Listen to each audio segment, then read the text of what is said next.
देखो रिकॉर्डिंग का मैसेज क्या होगा और स्क्रीन शेयर हो गया? Yes ma'am. Yes ma'am. अच्छा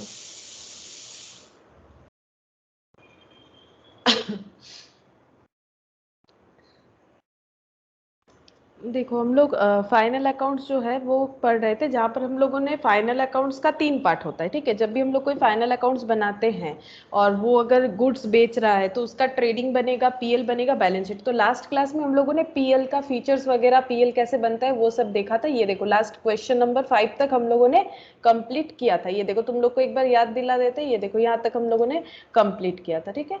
अच्छा अब हम लोग नेक्स्ट पॉइंट जो है उसको डिस्कस करेंगे, दैट इज बैलेंस शीट, ठीक है। बैलेंस शीट क्या होता है, ये क्यों हम लोग बनाते हैं, तो बैलेंस शीट को क्या बोला जाता है, ये देखो ये इंपॉर्टेंट है, ये स्टेटमेंट। बैलेंस शीट को हम लोग एक स्टेटमेंट बोलेंगे, ठीक है। जैसे प्रॉफिट एंड लॉस को अकाउंट बोलते हैं, ट्रेडिंग को अकाउंट बोलते हैं, लेकिन बैलेंस शीट एक स्टेटमेंट है। Sets out the asset and liabilities, ठीक है, विच सेट्स आउट मतलब जो एसेट और लाइबिलिटी के बारे में बताता है किसी भी फर्म का। अब एसेट और लाइबिलिटी तो तुम लोग को पता है, एसेट मतलब रिसोर्सेज होता है, लाइबिलिटी मतलब ऑब्लिगेशंस जो हमें पे करना पड़ेगा किसी को, ठीक है। तो इसमें भी 2 पार्ट होता है, non current liability, current liability. Asset में भी 2 पार्ट होता है, फिक्स्ड और क्या बोलते हैं उसे, फिक्स्ड एसेट और करेंट एसेट। फिक्स्ड एसेट का 2 पार्ट होता है, टेंजिबल, इंटेंजिबल, ये सब तो तुम लोग बेसिक में पढ़े ही हो, ठीक है। अच्छा उसके बाद बोल रहा है ऑफ ए फर्म और an institution as at certain date, ठीक है।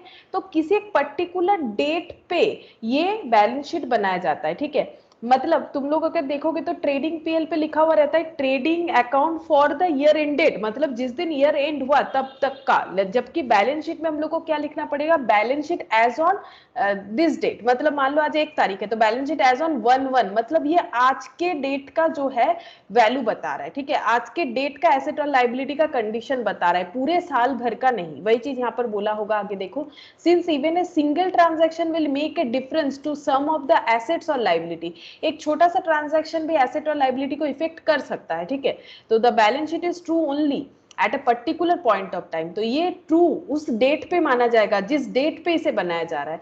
That is significance of the word as at, इसीलिए इस पे बैलेंस शीट पे हम लोग कभी नहीं लिखते हैं balance sheet for the year ended, नहीं लिख सकते, ठीक है। लिखना पड़ेगा बैलेंस शीट एज एट, और जो डेट रहेगा एज एट मतलब आज के दिन का, आज के दिन का इसको बोलते हैं, वो होता है कि पूरे साल भर का। अच्छा अब देखो यहाँ पर क्या बोल रहा है, the asset are shown on the, अच्छा अब इसका फॉर्मेट कैसे होगा, ये टी शेप में हम लोग बना सकते हैं, ठीक है।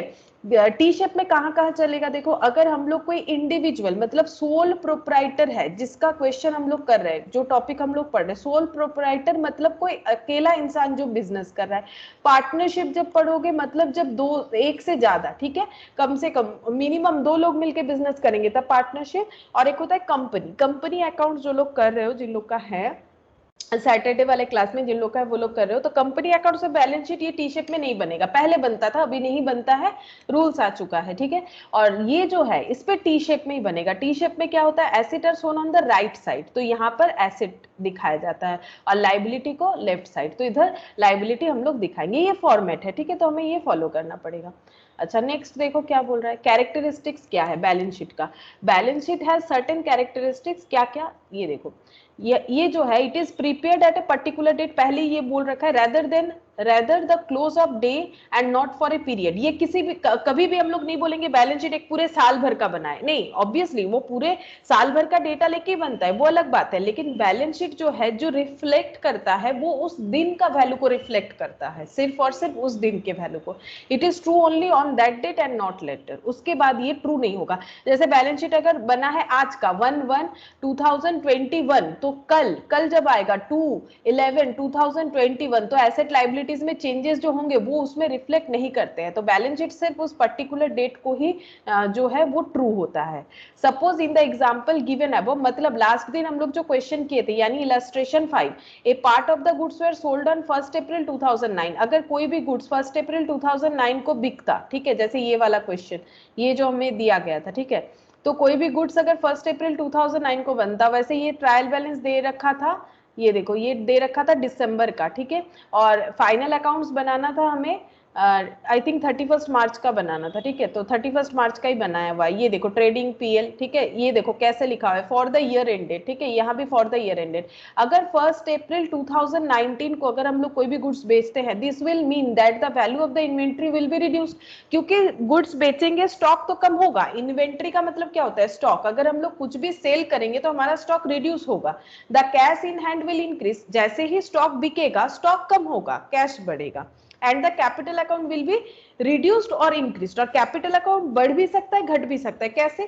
क्योंकि स्टॉक बेच के या तो प्रॉफिट होगा या तो लॉस होगा। अगर प्रॉफिट होगा तो वो कैपिटल को बढ़ाएगा, और अगर लॉस होगा तो कैपिटल में से लेस हो जाएगा। जैसे मान लो 100 रुपए का एक स्टॉक था, वो 120 रुपए में बिका, तो ऑब्वियसली इसमें प्रॉफिट है। कितने का प्रॉफिट है? 20 रुपया, ठीक है। तो ये हम लोग कैपिटल में जोड़ देते, क्योंकि कैपिटल कैसे बढ़ सकता है? प्रॉफिट से बढ़ सकता है, लॉस से घट सकता है, ड्रॉइंग से घट सकता है, ठीक है, एडिशनल कैपिटल डालने से कैपिटल बढ़ सकता है। तो इस तरह से कैपिटल में चेंजेस आ सकता है। तो वही चीज बता रहा है कि एक दिन के एक मिनिमम ट्रांजैक्शन पे भी हमारे एसेट लायबिलिटीज जो है वो चेंज हो जाते हैं। इसी वजह से बैलेंस शीट जो है वो सिर्फ एक उस पर्टिकुलर डेट को ही उसका सारा जो वैल्यूज है उसे ट्रू माना जाता है, उसके बाद नहीं। उसके बाद देखो क्या बोला है, the balance sheet is prepared only after the preparation of the PL. अब पीएल के बाद ही बैलेंस शीट बनेगा। क्यों? क्योंकि पीएल से हमें नेट प्रॉफिट मिलता है। पीएल हम लोग क्यों बनाते हैं? उससे नेट प्रॉफिट मिलता है। नेट प्रॉफिट मैंने बताया था क्या होता है? ग्रॉस प्रॉफिट मतलब प्रोडक्ट बेच के जो मिला, ठीक है। ग्रॉस प्रॉफिट मतलब गुड्स बेच के जो मिल रहा है वो ग्रॉस प्रॉफिट। लेकिन वो लेके दुकानदार घर नहीं जा सकता है, उसको बिजनेस चलाने का भी एक खर्चा होता है। अगर ऐसा नहीं होता तो बहुत ही अच्छा बात होता। अगर बिजनेस चलाने का कोई खर्चा ही नहीं होता तब तो कोई भी बिजनेस कर सकता था, कोई भी कुछ कर सकता था। लेकिन बिजनेस चलाने का तो खर्चा है। कम से कम अगर हम लोग किसी मतलब स्टाफ एम्प्लॉय वगैरह हायर नहीं भी करते हैं तो भी मिनिमम इलेक्ट्रिसिटी का खर्चा है, स्टेशनरी, पोस्टेज, प्रिंटिंग, ये सब छोटा मोटा खर्चा तो होगा ही। कितना भी छोटा बिजनेस करो, बड़ा करोगे तो और भी ज्यादा खर्चा है। तो हम लोग को क्या करना पड़ेगा? हम लोग जो जिस गुड्स का बिजनेस कर रहे हैं उससे जो प्रॉफिट कमाएंगे उसी से तो हम लोग सैलरी भरेंगे एम्प्लॉय का, उसी से हम लोग रेंट भरेंगे हमारे ऑफिस का, ठीक है, या फिर फैक्ट्री का, जो भी होगा उसी से हम लोग को इलेक्ट्रिसिटी भरना है। तो उसके बाद जो मिलता है दैट इज नेट प्रॉफिट। तो this is the reason why profit and loss account including trading, मैंने बताया था ना कि आजकल अलग नहीं होता है, ट्रेडिंग एंड पीएल ये एक साथ ही होता है, ठीक है। And the balance sheet are together called final accounts. इसीलिए फाइनली अकाउंट्स को अगर प्रिपेयर करना है तो ट्रेडिंग पीएल बैलेंस शीट एक साथ बनाना पड़ेगा, ठीक है। लेकिन balance sheet is not a account, पहले ही बोला, ये एक स्टेटमेंट है। The two sides are not the debit and credit. कभी भी बैलेंस शीट में तुम लोग ऐसे डेबिट क्रेडिट नहीं लिखना, ठीक है। बैलेंस शीट में डेबिट क्रेडिट नहीं लिखा जाता है क्योंकि वो अकाउंट है ही नहीं, वो स्टेटमेंट है, ठीक है। जबकि पीएल या ट्रेडिंग में तुम लोग जरूर पीएल के इधर डेबिट इधर credit, similar for trading, trading में भी ऐसे होगा क्योंकि ये सब अकाउंट है, लेजर है, ठीक है। Without being accompanied by the profit and loss account, the balance sheet will not be able to throw adequate light on the financial position of the firm। जब तक पीएल नेट प्रॉफिट नहीं निकाल ले हम लोग पीएल से, तब तक हम लोग बैलेंस शीट जो बनाएंगे उसमें हमें बिजनेस का जो एग्जैक्ट जो क्या कंडीशन है वो पता नहीं चलेगा। क्योंकि कैसे पता चलेगा? बिजनेस में कितना पैसा डाले थे जो कि कैपिटल होता है, ठीक है। मान लो बिजनेस में 10,000 डाले थे, ठीक है। अब ये 10,000 का कितना ग्रोथ हुआ? हम लोगों ने ये 10,000 बिजनेस जब स्टार्ट किया था, क्या इसी से हम लोगों ने फर्नीचर खरीदा था? कितने का खरीदा था? कुछ लोन लिया था तो क्या? तो ये सब अगर हमें पता करना है ठीक ठाक से, वो तो बैलेंस शीट में दिखाना है। लेकिन जब तक हम लोग प्रॉफिट या लॉस नहीं पता कर पाएंगे तब तक हमारा बैलेंस शीट दोनों साइड जो है वो टैली ही नहीं होगा, ठीक है। क्योंकि प्रॉफिट से तो हमारा कैपिटल जो है बढ़ सकता है और लॉस से घट सकता है, तो हमें वो देखना पड़ेगा। And the balance sheet will not be able to throw adequate light on the financial position. ऐसा नहीं कि कुछ भी नहीं होगा, लेकिन एडिक्वेट लाइट अगर हमें चाहिए, मतलब अगर पूरी बिजनेस को समझना है तो हमें बैलेंस शीट को सही बनाने के लिए नेट प्रॉफिट हमें चाहिए। For that purpose and appreciation of the profit of the firm is necessary. जैसे देखो कोई अगर बोलेगा हम सिर्फ ट्रेडिंग बना रहे, वैसे बोल नहीं सकता है, पूरा ही बनाना पड़ेगा। तो ट्रेडिंग से पूरा बिजनेस का पता नहीं चलता है, सिर्फ ये पता चलेगा कि स्टॉक बेच के क्या प्रॉफिट मिल रहा है। ये तो नहीं पता चलेगा कि बिजनेस को मेंटेन करने का जो खर्चा हो रहा है वो पे करने के बाद कितना प्रॉफिट बच रहा है, वो हमें नहीं पता चलेगा। इसीलिए सारा चीज नेसेसरी होता है। अच्छा, अब देखो कैपिटल कैसे हम लोग कैलकुलेट करते हैं, ये तो तुम लोग को पता है। तुम लोग जब इक्वेशन मेथड करते हो तो वहां पर क्या लिखते हो? याद है? तुम लोग सर के पास बहुत सारा इक्वेशन मेथड कर चुके हो, तो वहां पर कैसे लिखते हो इक्वेशन मेथड में? Capital plus liability equal to क्या लिखते हो बताओ? बहुत सारा क्वेश्चन किया है मैंने, देखा है तुम लोगों का। एसेट्स, ठीक है। तो capital plus liability equal to asset होता है, ठीक है। अब ये कैपिटल प्लस लाइबिलिटी जो है, इन दोनों में फर्क क्या होता है बोलो? ये होता है ओनर का पैसा, ठीक है, ओनर्स इक्विटी, है ना। और ये जो लाइबिलिटी होता है ये होता है आउटसाइडर्स लाइबिलिटी, है ना, आउटसाइडर लाइबिलिटी। तो ये दोनों मिला के हम लोग यहाँ पर लाइबिलिटी बताएंगे, ठीक है, ये दोनों मिला के हम लोग लाइबिलिटी का हेडिंग देंगे। जब हम लोग ये टी शेप में लिखेंगे ना तो इधर लाइबिलिटी लिखेंगे, लेकिन यहाँ पर कैपिटल, उसके बाद बाकी जो आउटसाइडर्स लाइबिलिटी होता है, जैसे कि कोई लोन हो गया, कोई आउटस्टैंडिंग एक्सपेंसेस हो गया, किसी भी तरह का क्रेडिटर वगैरह है, ये सब। बोलो, कुछ बोल रहे हो, बात कर on capital and loan capital. मुझे कुछ भी नहीं समझ में आ रहा है, बात कट कट के आ रहा है।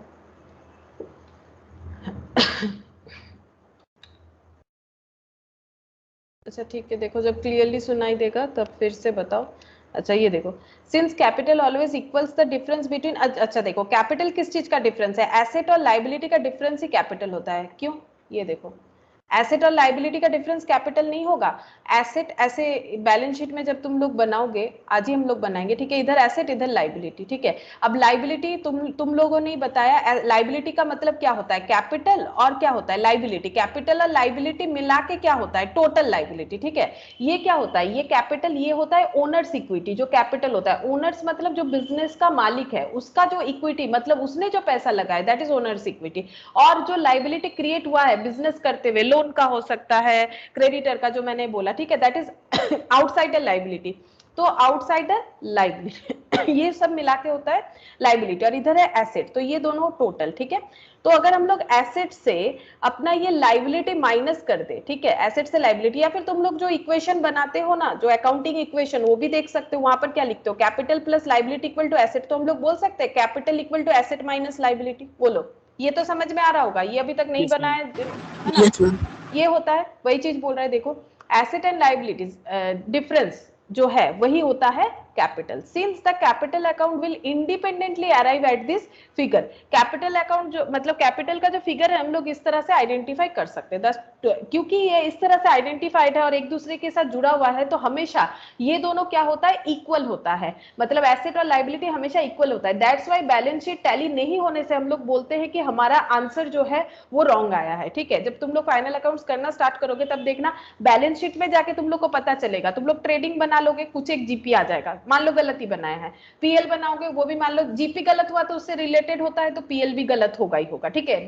बाई चांस पहला गलत हो गया तो उसके बाद गलत ही होते जाएगा।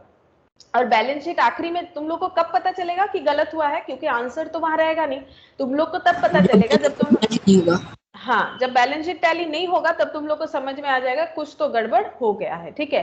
तो ये देखो वही चीज यहाँ पर बोल रहा है कि ये ऑब्वियसली हमारा टैली होना चाहिए, क्योंकि ये रिलेशन जो है ये एग्जिस्ट करता है, क्योंकि ये रिलेशन एग्जिस्ट करता है तो दोनों साइड टैली होना चाहिए। और जैसे टैली नहीं होगा तब तुम लोग बोलते हो कि बैलेंस शीट टैली नहीं हुआ, यानी मेरा क्वेश्चन जो है वो कहीं ना कहीं तो रॉन्ग हुआ होगा, ठीक है। अब हमेशा जरूरी नहीं कि तुम लोगों ने मतलब एडजस्टमेंट ही रॉन्ग किया होगा, हो सकता है तुम लोगों ने गलत लिख दिया, 20 के जगह 200 लिख दिया, ये सब भी हो सकता है, मतलब जो रेक्टिफिकेशन ऑफ एरर वाला पॉइंट में तुम लोगों ने पढ़ा है, ठीक है। तो ये देखो यहाँ पर लास्ट क्लास में जो हम लोग इलास्ट्रेशन 5 किए थे वहां से कुछ यहाँ पर डेटा तुम लोग को अगर याद है तो देख सकते हो, मैंने बोला कि यहाँ पर बैलेंस शीट करने हमें नहीं बोला था, लेकिन कुछ बैलेंस शीट का आइटम भी दे दिया है। ये देखो C1 का, ये जैसे कैपिटल अकाउंट, ये बैलेंस शीट में जाएगा, ये क्या होता है, कैपिटल एसेट होता है कि लाइबिलिटी, बताओ, लाइबिलिटी होता है, कैपिटल तो लाइबिलिटी होता है ना। और वैसे भी ट्रायल बैलेंस का ये डेबिट और ये क्रेडिट, तो ट्रायल बैलेंस पे अगर क्रेडिट साइड में कुछ लिखा हुआ है या तो वो लाइबिलिटी होगा या तो वो इनकम होगा, ठीक है। अच्छा, अब उसके बाद कैश, कैश क्या होता है बोलो, एसेट, एसेट होता है, ठीक है, कैश एसेट होता है, और डेबिट बैलेंस होता है उसका, ठीक है। मशीन एसेट होता है। अच्छा, परचेज वेजेस ये सब तो नहीं होगा। अच्छा, ट्रेड पेबल, ट्रेड रिसीवेबल, बताओ, इसका मतलब भी मैंने समझा, मतलब लायबिलिटी, हाँ, ट्रेड मतलब बिजनेस, पेबल मतलब जिसको पे करना है, क्रेडिटर, ट्रेड रिसीवेबल मतलब जिनसे पैसा, ट्रेड मतलब बिजनेस, डेटर, रिसीवेबल मतलब जिनसे पैसा मिलेगा। देखो इसको लैंग्वेज में भी लिख सकता है, sums owing to suppliers, owing to मतलब देना पड़ेगा, उधार है, और ओइंग बाय कस्टमर मतलब कस्टमर ने उधार ले रखा है। तो टोटल 1 2 और यहाँ से 3 4 5, मुझे तो 5 दिख रहा है इधर, ये क्लोजिंग स्टॉक, 6 हमारा एसेट और लाइबिलिटी मिला के दिख रहा है। देखते हैं यहाँ पर क्या क्या लिखा हुआ है, चेक करो, ये देखो 6 ही है, cash in hand, capital, machine, trade receivable, trade payable, inventory. लेकिन ये कौन सा वाला लिया है? Closing stock. क्लोजिंग स्टॉक हमारा एसेट होता है। ऐसा क्यों?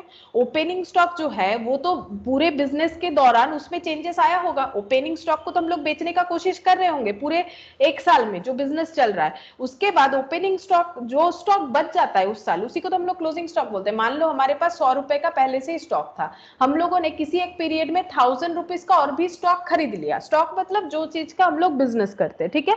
और उसके बाद हम लोगों ने बेच दिया है, इसमें से सपोज 900 रुपए का स्टॉक बेच दिया, ठीक है। ये सब कॉस्ट में, मतलब 100 रुपए में खरीदा था, पहले से 100 रुपए वाला स्टॉक था, मतलब जो बिका नहीं था पिछले साल, 1000 का इस बार खरीदा और 900 का बेच दिया, तो बचा कितना? 1100 से 900 माइनस करके बताओ कितना बचा? 200, ठीक है। 200। 200। तो ये क्या होगा? ये क्लोजिंग स्टॉक। क्लोजिंग स्टॉक हो रहा है ना, opening stock plus purchase minus sales. जो नहीं बिका वो बच गया, जो बच गया वो क्लोजिंग, वो स्टॉक है, जो बचा वो स्टॉक है। कैसा स्टॉक है? क्लोजिंग स्टॉक है। तो ये मेरा नेक्स्ट ईयर ओपनिंग स्टॉक होगा, तो ये मेरा एसेट है, ठीक है, क्योंकि स्टॉक तो एसेट ही होता है। अब जो बिक गया वो सेल हो गया, जो नहीं बिका वो क्लोजिंग स्टॉक हो गया। तो ये देखो क्लोजिंग स्टॉक, ये मेरा एसेट हो जाएगा क्योंकि स्टॉक एसेट होता है, ठीक है। तो ये देखो, और स्टॉक से जो डेटर बनता है क्रेडिट सेल पे, वो भी मेरा एसेट होता है। तो ये सब बताया है कि कौन सा क्या बैलेंस होगा। ये देखो यही चीज बता रहा है, workout above it will have been seen that the under mentioned accounts have not been closed even after preparation of PL. PL हम लोग बनाए थे, लेकिन ये सब हम लोग अवॉइड कर दिए थे, ये सब का कोई भी ट्रीटमेंट नहीं करवाया था मैंने। तुम लोग को अगर याद है तो मैंने बताया था ये सब कैसे करें, जब बैलेंस शीट बनाने ही नहीं बोला है तो ये सब का कुछ कर नहीं सकते हैं। वही चीज यहाँ पर बोल रहा है कि इसका कुछ भी ट्रीटमेंट नहीं किया गया है पीएल बनने के बाद भी, क्योंकि पीएल में इसका कोई भी जगह है ही नहीं, ठीक है। अच्छा, अब हमें क्या करना है, यहाँ पर एक चीज इन्होंने किया है, कैपिटल में प्रॉफिट को जोड़ दिया है, जो कि 6,30,000 आया था। हम लोग अपने यहाँ से भी देख सकते हैं, ये देखो 6,30,000 आया था, क्योंकि बिजनेस करने से या तो प्रॉफिट कमाओगे या तो लॉस कमाओगे, जो भी होगा वो कैपिटल के साथ जुड़ जाता है। कैपिटल मतलब जो मेरा पूंजी होता है, जो हम बिजनेस में देते हैं। बिजनेस में 10 लाख रुपया डाल के एक साल में 6,30,000 इन्होंने रिटर्न जनरेट किया, इसको रिटर्न भी बोल सकते हो, ठीक है, 6,30,000। तो ये अभी मेरा कैपिटल 16,30,000 हो गया। अब इसको हम बिजनेस में फिर से रोल करेंगे, ठीक है। इस तरह से रोलिंग होते जाता है। तो प्रॉफिट होगा तभी रोल कर पाओगे, अगर प्रॉफिट नहीं, लॉस हो जाएगा तो मुश्किल है फिर उसको, मतलब कुछ करके उसको प्रॉफिटेबल करना पड़ेगा अगर बिजनेस चलाते जाना है तो, नहीं तो फिर बिजनेस डिसॉल्व हो सकता है, बंद हो सकता है। अब इसका प्रेजेंटेशन देखो किस तरह से लिखा हुआ है। ये होता है बैलेंस शीट का प्रेजेंटेशन। ये कंपनी का नाम दिया हुआ है शिवांशु, ठीक है, जो 5th नंबर वाला क्वेश्चन था। बैलेंस शीट एज एट, देखो नहीं लिखा हुआ है for the year end date, as at, ठीक है, इस डेट का बैलेंस शीट है, मतलब इस डेट पे ये जो वैल्यूज है वो ट्रू है। जैसे कि कैश, क्योंकि एसेट होता है, देखो एसेट साइड में लिखा हुआ है। ट्रेड रिसीवेबल, डेटर एसेट होता है, एसेट साइड में।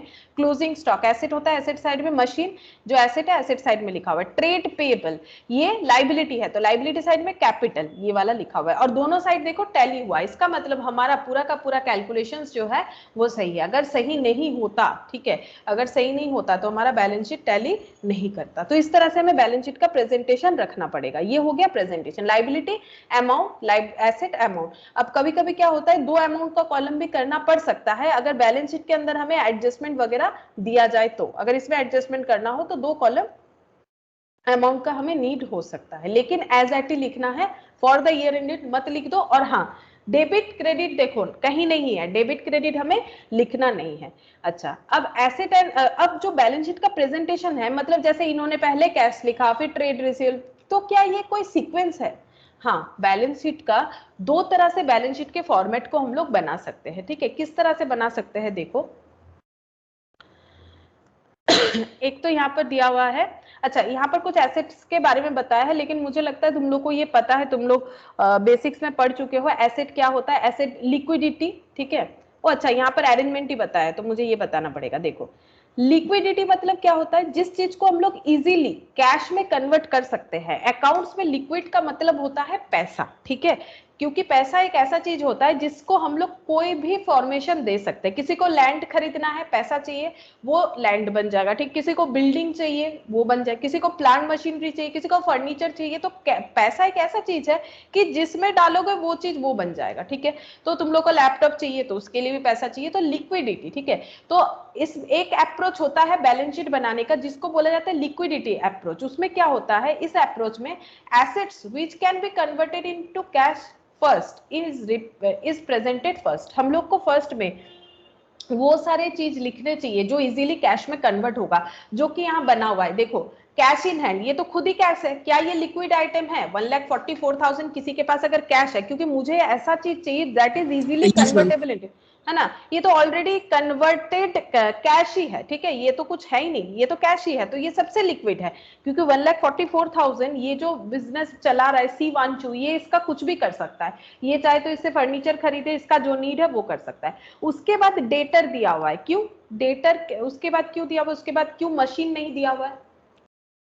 क्योंकि हम डेटा उससे ज्यादा लिक्विडिटी है, 3 मंथ के अंदर हो जाएगा कैश में कन्वर्ट। हाँ, डेटर जो है, कोई डेटर मान लो, क्योंकि बिजनेसमैन तो सबको क्रेडिट सेल करता है, आज सेल किया, क्या 5 साल बाद उसका पैसा रिकवर करेगा तो उसका बिजनेस चलेगा? ऐसा होता है? वो तो 1 साल के अंदर ही पैसा रिसीव नो करना मैम। चाहेगा, है ना। किसी भी एक साल में जो डेटर हमारा बनेगा, हम लोग क्या चाहेंगे, कम से कम उस ईयर के अंदर मुझे पैसा मिल जाए, नहीं मिलने से हम उसको क्या रिकॉर्ड कर देंगे बताओ? अगर मुझे 1 साल के अंदर पैसा नहीं बैड मिलता डेट। है, बैड डेट, ठीक है, क्योंकि डेटर हमारा क्या होता है, डेटर तो हमारा करंट एसेट है, करंट एसेट का मतलब है जिनसे पैसा हमें 1 साल के अंदर मिलेगा, तो तुम 1 साल के अंदर भी अगर पैसा नहीं देते हो तो मेरे बैड डेटर बन जाओगे, बैड डेट, ठीक है, क्योंकि डेटर मतलब जो हम लोग बिजनेस कर रहे हैं उसका जो सेल होता है, अगर उससे पैसा रिकवर ना हो तो फिर बिजनेस कैसे चलेगा? तो ये सेकेंड लिक्विड एसेट माना गया है, ठीक है। उसके बाद स्टॉक, इन्वेंट्रीज मतलब स्टॉक, क्योंकि देखो डेटर जो बन गया है उससे पैसा मिल ही जाएगा, ठीक है, अगर वो बैड डेट नहीं करता है, लेकिन मेरे पास गोडाउन में जो माल पड़ा हुआ है जो अभी तक बिका नहीं है, दैट इज मेरा स्टॉक, वो थोड़ा सा टाइम लेगा कैश बनने में, क्योंकि उसको 2 स्टेप जाना पड़ेगा। पहले स्टॉक को क्या बनना पड़ेगा, पहले स्टॉक को बनना पड़ेगा डेटर, अगर क्रेडिट सेल होता है, फिर उसके बाद वो डेटर से क्या बनेगा, कैश परचेज। कैश, कैश, ठीक है, तो इसीलिए उसको 2 स्टेप आगे जाना पड़ेगा। लेकिन डेटर से कैश कैसे बनता है, डेटर जैसे ही पैसा दे देगा वो हमारा कैश बन जाएगा। तो ये इस हिसाब से लिक्विडिटी। अब मशीन को क्यों इतना पीछे रखा हुआ है, क्योंकि मशीन एक फिक्स्ड एसेट है। बताओ घर पे बड़ा सा कोई मशीन है, तुम लोग का कोई मान लो लैंड पड़ा हुआ है, कोई बिल्डिंग पड़ा हुआ है, तुम लोग बेचना चाहते हो, क्या ये इजीली मार्केट में बिक जाता है ये सब चीज, बताओ, या इसके कस्टमर इजीली मिल जाएंगे तुम नो लोग? मैम। नहीं। तो ये क्या है, ये सब ऐसा एसेट है जो लिक्विडिटी में ट्रांसफर होने में टाइम लेता है, मींस कैश में ट्रांसफर होने में टाइम लेगा, ऑब्वियसली बिक जाएगा लेकिन टाइम लगेगा। और हम लोग क्या करेंगे, हम लोग इसका जो मार्केट प्राइस है वो भी देखेंगे ना, बहुत सस्ते में थोड़ी ना दे देंगे, इसलिए हम लोग कस्टमर ढूंढते रहते हैं, क्या कौन सा कस्टमर मिल जाए ऐसा जो इसका अच्छा खासा वैल्यू दे दे, कोई बिल्डिंग है ये है, तो उस तरह से हमें चेक करना पड़ता है। इसीलिए ये सब एसेट्स जो है, अगर हम लोग इसको लिक्विडिटी के हिसाब से लाइन बाय लाइन लिख देते हैं तो इसको बोलते हैं लिक्विडिटी अप्रोच, ठीक है, एसेट को अरेंज करने का। ये देखो लिक्विडिटी अप्रोच के हिसाब से सबसे पहले हम लोग लिख सकते हैं कैश इन हैंड, उसके बाद कैश एट बैंक। बोलो बैंक में जो पैसा है वो खर्च करना आसान है कि हाथ में जो पैसा है वो खर्च करना आसान है? हाथ में जो है। हाथ में जो पैसा है, ठीक है, बैंक वाला पैसा टाइम लगेगा, ठीक है, लेकिन आज के डेट पे ऑनलाइन पे तो दोनों ही बराबर ही है। लेकिन हाँ एक चीज तो है ना, बैंक पे पैसा रहेगा तब ना ऑनलाइन ट्रांजैक्शन करोगे, तो बैंक पे पैसा तो डालने जाना पड़ता है, वो तो घर बैठे नहीं होता है ना।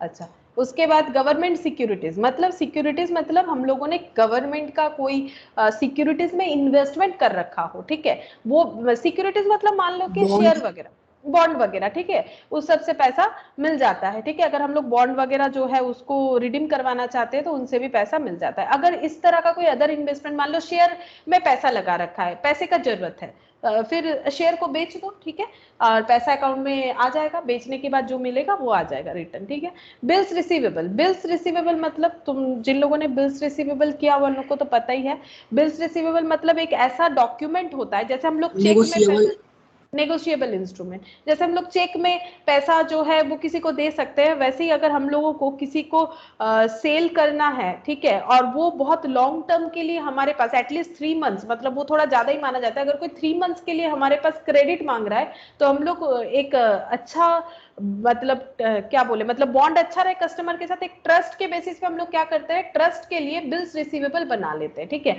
इससे क्या होगा, जो कुछ भी प्रॉब्लम वगैरह ना हो फ्यूचर में, ठीक है, कि ये कोई बोल ना सके कि आपको पैसा नहीं मिलेगा, ठीक है, ये प्रूफ की तरह काम करेगा, तो इससे भी पैसा मिल जाता है। उसके बाद डेटर आएगा, तो सीक्वेंस देखो, डेटर, उसके बाद stock, furniture, fixture, plant, machinery, land. देखो लैंड बिकना बहुत मुश्किल होता है, ठीक है, प्लांट मशीनरी फिर भी बिक जाता है, लेकिन लैंड जो है ना वो टाइम लेता है, इसलिए ये सबसे लास्ट में दिया हुआ है। फर्नीचर, फिक्सचर, ये फिर भी बिक जाएगा, कुछ फर्नीचर छोटा मोटा है कबाड़ में भी बेच सकते हैं, अच्छा है तो कोई लेगा तो बेच सकते हैं, ठीक है, लेकिन प्लांट मशीनरी किसी का नीड होगा तभी ना लेगा, कोई मशीन कोई ऐसी थोड़ी ना लेके जाएगा, उसका काम होगा तभी लेगा। तो ये जो सीक्वेंस है इसको बोलते हैं लिक्विडिटी सीक्वेंस, ठीक है, लिक्विडिटी सीक्वेंस पे हमें ये अरेंजमेंट करना पड़ता है, ठीक है। अच्छा, उसके बाद देखो यहाँ पर क्या बोला है, परमानेंस, और एक सिस्टम होता है बैलेंस शीट बनाने का, that is permanence. Asset which are to be used for long term in the business and are not mean to be sold and are presented first. मतलब सीधा सा बात है, फिक्स्ड एसेट का बात बोल रहे हैं, asset which are to be used for long term in the business, business में लॉन्ग टर्म यूज होगा उसको क्या बोलेंगे, फिक्स्ड एसेट। और जो सेल करने के लिए, मान लो मशीन लगाया आज फैक्ट्री में, कल मशीन खोल के बेच दोगे, थोड़ी ना ऐसा होता है। हम लोग जो भी हमारा फिक्स्ड एसेट किसको मानते हैं, जो हम लोग एसेट जिसको हम लोग लॉन्ग टर्म यूज करने के लिए लेते हैं, और उसको रीसेल करने के लिए तो बिल्कुल नहीं लेते, ठीक है, उसको यूज करने के लिए लेते हैं, लेकिन स्टॉक वगैरह रीसेल करने के लिए लेते हैं, है ना। जैसे मान लो अगर हम लोगों का बुक का शॉप है, तो हम लोग बुक खरीद रहे हैं क्यों, बेचने के लिए, रखने के लिए थोड़ी ना खरीद रहे। और मान लो बुक प्रिंट करके बेचते हैं, तो जो प्रिंटर मशीन लाया आज लाया कल थोड़ी ना बेच देंगे, नहीं, हम लोग तो चाहेंगे वो जितना ज्यादा चले उतना अच्छा है हमारे लिए, ठीक है। तो ये हो गया फिक्स्ड एसेट। तो एक ऐसा पैटर्न होता है दैट इज परमानेंट, मतलब कितना परमानेंट नेचर का चीज है उसको आगे लिखो। जैसे ये देखो, लैंड बिल्डिंग सबसे ज्यादा परमानेंट होता है, ठीक है, प्लांट मशीनरी जस्ट उसका opposite, furniture, fixture, stock, sundry debtor, bills receivable, other investment, government security, cash at bank, cash in hand. Normally यही वाला ज्यादा यूज होता है, ठीक है, परमानेंस नेचर वाला ही ज्यादा यूज होता है। अच्छा, लाइबिलिटी साइड भी समझ लो, लाइबिलिटी साइड इन्होंने बोला नहीं है, लाइबिलिटी साइड जब हम लोग लिक्विडिटी के बेसिस पे कर रहे हैं तो लाइबिलिटी भी तुम लोग देख सकते हो, बिल्स पेबल, उसके बाद ट्रेड क्रेडिटर, ये ज्यादा लिक्विड होता है, ठीक है, ये इसका पेमेंट पहले करना पड़ता है, फिर क्रेडिटर को हम लोग घुमा सकते हैं, लेकिन बिल्स पेबल का एक टाइम उस डॉक्यूमेंट्स पे लिखा हुआ रहता है कि आपको इसी तारीख को पेमेंट करना है, तभी करना पड़ेगा। क्रेडिटर को हम लोग बोल सकते हैं आज नहीं कल, ऐसा बोल सकते हैं, इंटरेस्ट वगैरह भर सकते हैं। बिल्स में भी होता है, बिल्स भी कैंसिल होता है, लेकिन ये ज्यादा लिक्विड है, ठीक है। उसके बाद loan, outstanding expense, reserve surplus, और एकदम लास्ट में जाके कैपिटल, ठीक है। और इसी का रिवर्स मोड यहाँ पर हो जाएगा, जो परमानेंस है, पहले कैपिटल आ जाएगा फिर रिजर्व सरप्लस आ जाएगा। रिजर्व सरप्लस मतलब profit, outstanding expense, loan, trade creditor, bills payable. तो ये तुम लोग को कभी पूछ सकता है कि बैलेंस शीट कितने तरह से हम लोग बना सकते हैं, तो दो तरह से, एक लिक्विडिटी के बेसिस पे, एक परमानेंस के बेसिस पे, दोनों बिल्कुल एक दूसरे का ऑपोजिट होता है, ठीक है। अच्छा, ये देखो यहाँ पर एक नोट दिया है, वो भी देख लो, some of the asset may be capable of being sold easily like investment in government securities और share of some companies, they should be treated as liquid और permanent according to the intention of the firm. ये देखो, अगर हम लोग कोई share hold कर रहे हैं, ठीक है, अगर गवर्नमेंट की किसी स्कीम या सिक्योरिटीज में हम लोगों ने इन्वेस्ट कर रखा है, जैसे यूटीआई वगैरह होता है, अगर वो लिक्विडिटी है, मतलब अगर वो इजीली, ये सब नॉर्मली इजीली कन्वर्ट हो जाता है, ठीक है, तो some of the asset may be capable, हो सकता है कि कोई कोई ऐसा भी सिक्योरिटीज होता है जो नहीं होता है लेकिन हो जाता है, तो may be capable of being sold, अगर केपेबल है कि वो इजीली मार्केट में जब चाहे हम लोग बेच सकते हैं, इसीलिए इसको बोला जाता है मार्केटेबल सिक्योरिटीज। मार्केटेबल मतलब क्या, जो चीज मार्केट में बिक सकता है उसको बोलते हैं मार्केटेबल, ठीक है। हर एक चीज मार्केटेबल नहीं होता है, जैसे अचानक से कोई फ्लैट बेचना चाहोगे वो इतना इजीली मार्केटेबल नहीं होगा, अगर तुम कुछ गुड्स का बिजनेस लेके मार्केट में एक दुकान ओपन करोगे मार्केटेबल होगा, अगर तुम आज एक ग्रोसरी शॉप बनाते हो तो वो इजीली मार्केटेबल प्रोडक्ट है, लेकिन कोई अगर बोलोगे कि हम कॉन्ट्रैक्टरी का काम करेंगे, बिल्डिंग बनाएंगे बेचेंगे, वो इजीली मार्केटेबल नहीं है। जो वैसे ही ग्रोसरी वाले में प्रॉफिट भी कम है, इसमें प्रॉफिट ज्यादा है, ठीक है। तो उसी तरह से सम ऑफ द एसेट में भी capable of being sold easily, अगर इजीली बेच सकते हैं, जैसे कि किसी भी तरह का गवर्नमेंट स्कीम में हम लोगों ने कुछ इन्वेस्टमेंट किया है, या फिर कोई कंपनी के शेयर में, जैसे शेयर तो इजीली बेच ही सकते हो, उसमें कोई प्रॉब्लम नहीं है, आज खरीदे हो, अगर ऐसा लगता है पैसे का जरूरत है बेच दो, ठीक है। अब उसमें प्रॉफिट लॉस हो सकता है लेकिन बेच सकते हो, बेचने से अकाउंट में पैसा आ जाता है। दे शुड, मतलब जिससे खरीदे थे, मान लो 100 रुपए में खरीदे थे, मार्केट में उस शेयर का दाम चल रहा है 120 रुपया, ठीक है, तो जैसे ही बेच दिए तुम्हारे अकाउंट में 100 मतलब 120 नहीं आएगा, कुछ टैक्स वगैरह जो है वो डिडक्ट कर लिया जाता है, वो अलग बात है, ठीक है। तो तुम लोग इतना समझो कि अगर सेल करोगे जो on that moment market price चल रहा है वो तुम्हारे अकाउंट में आ जाएगा, तो ये इजीली सेलेबल है, तो ये सब मार्केटेबल होता है, तो ये सबको लिक्विड मानते हैं हम लोग, ठीक है। तो लिक्विड के हिसाब से करेंगे तो उसको आगे लिखेंगे, परमानेंट के हिसाब से करेंगे तो उसको पीछे लिखेंगे। अच्छा, लाइबिलिटीज, अब देखो लाइबिलिटीज का यहाँ पर बता रखा है, लाइबिलिटीज में also be shown according to the urgency, urgency which payment has to be made, urgency के हिसाब से कौन सा पेमेंट पहले करना है, जैसे मैंने बोला ना बिल्स पेबल का एक टाइम रहता है, वो उसी टाइम पे करना पड़ता है।